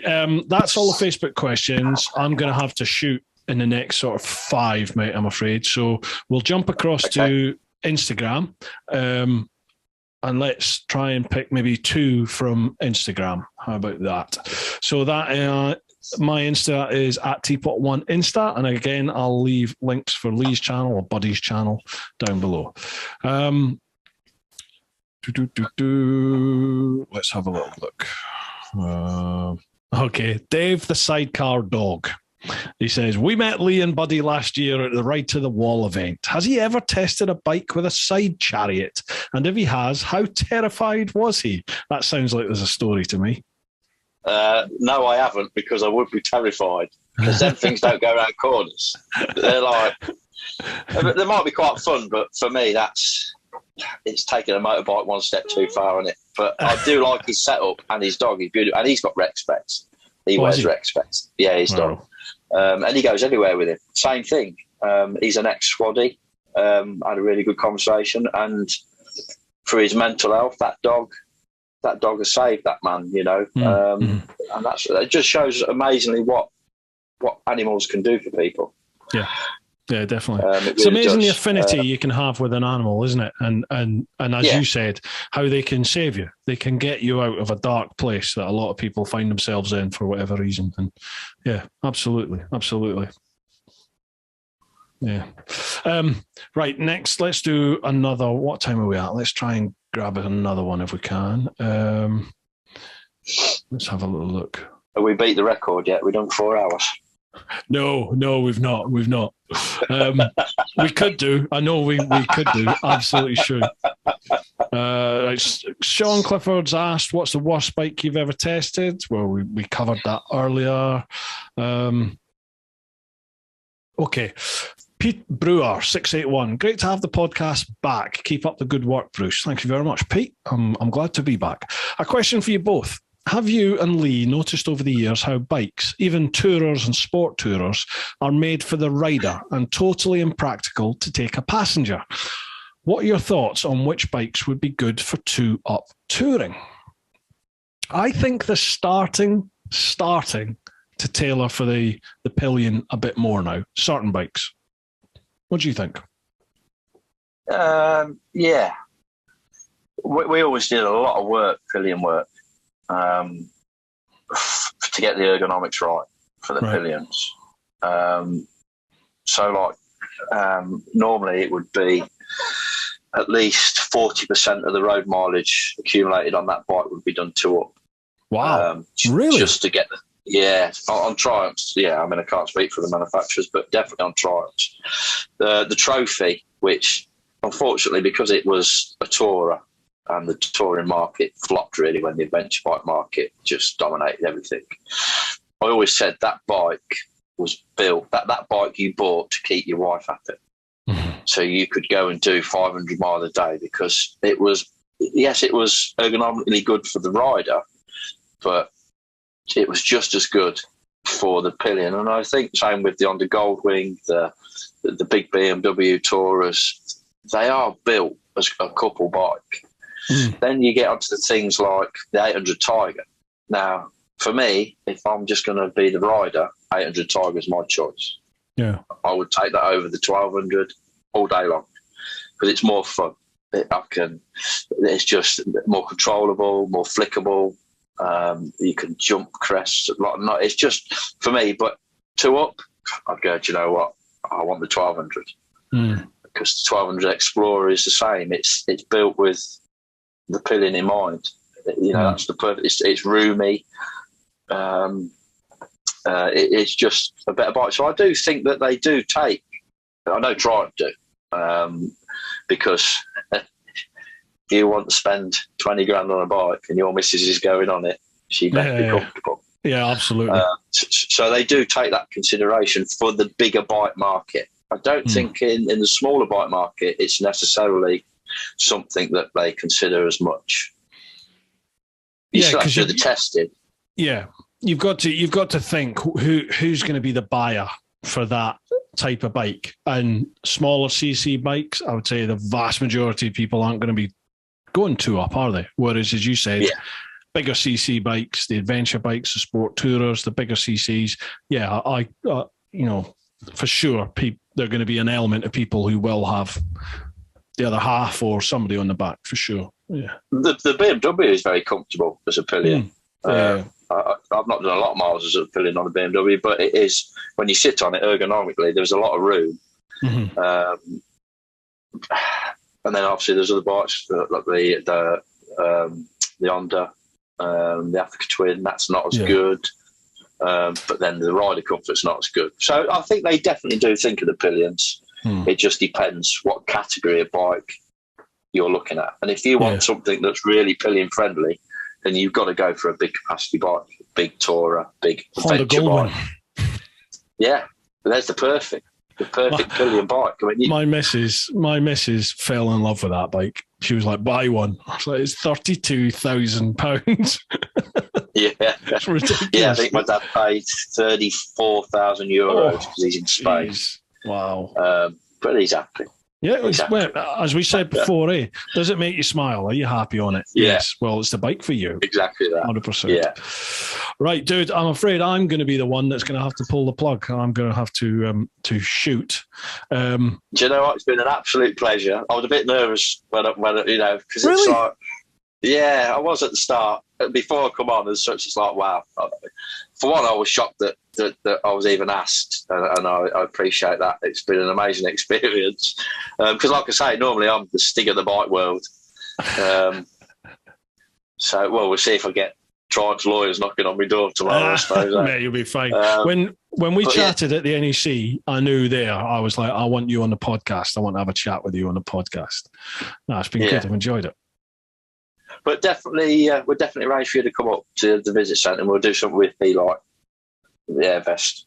Beautiful. I think great idea. When you get your format worked out, what you want to do with the video. But definitely come and have a look at the visit centre. You'll love it, and we can kill two birds with one stone. Awesome. We will sort that. I will be back with you in 2 seconds just to get the final rundown, folks. This isn't a sponsor, but I just want to say a big thanks to everybody over on Patreon. I'm sorry, I know it's not everyone's cup of tea, but for all those of you who've taken the plunge and come and support me with the TeapotOne channel and the podcast over at patreon.com/TeapotOne, a huge thank you, because I literally couldn't do this full time without you. So thank you for your support. Lee, thank you very much, mate, for coming on. I really do appreciate it. No, thank you. It's been amazing. Is there anything you want to plug? Any shout outs you want to give before we end the chat? Really, just the Children's Rainbow Trust charity ride. Even if it's just, a bit of moral support. And a few people are going to meet us along the way. Anybody's welcome to do it at any part for any amount of time, or whatever you want to put into it. Whether you want to do a bit of riding, there's a few of us that have obviously committed to the whole challenge. But just have a look at the charity, because I can't contemplate what those parents are having to deal with. And I think anything that and I'm riding a bike and doing what I love, and if I can help them by doing that, then that's a win-win situation for me. Absolutely. I'm getting something out of it, and they're getting something out of it. So really, that's it. Anybody who wants to pop to my channel, you're welcome. Don't feel that you have to subscribe. There's no pressure. I will leave all links for all of that down below, folks. So make sure you check them out and give them a follow. But no, thank you very much for inviting me onto your platform. I mean, you've got me addicted to podcasts. I've done them all. Have you? I've done. I started on what's the one just before Christmas. I can't remember his name now. Terrible names. Gorilla Biker. Yeah, Gorilla Biker. I started with him and I worked my way all the way back, and then I ran out. And I was like, "Oh shit, I need more." I've just found another podcast. Do you remember 2 pints of lager and a packet of crisps? Do you remember that series? No. Not remember it. It had Ralph Little in it from the royal family, and Will Mellor, who's been on all sorts of different things. It was like Men Behaving Badly, a little bit like that, but in the early sort of 2004, 2005 times. Well, they've started doing a podcast now called 2 Pints, and it's brilliant. It's just them sat, just being like two geezers, probably our age, within sort of 10, 15 years of us. I think Ralph's like 40 now and Will's 46, 47, something like that. It's brilliant. It's just two boys having a crack, having a really good laugh. It's worth checking out. 2 Pints, it's called. I'll have a look. Yeah, 2 Pints. Yeah, I'll have a look. Right. It passes the time. Thank you very much. You're a legend. I love him. Thanks very much for coming on, mate. Folks, check out the show notes down below. Make sure you give Lee and Buddy a follow. Folks, thank you very much for spending the time here. Thanks very much for all the support and the comments. People saying they're glad to hear the podcast back. It's great to be back. Keep doing your thing. Keep on getting out there. Look after those that you love. But most importantly, live your life. Woo-ha! I nearly forgot the thumb.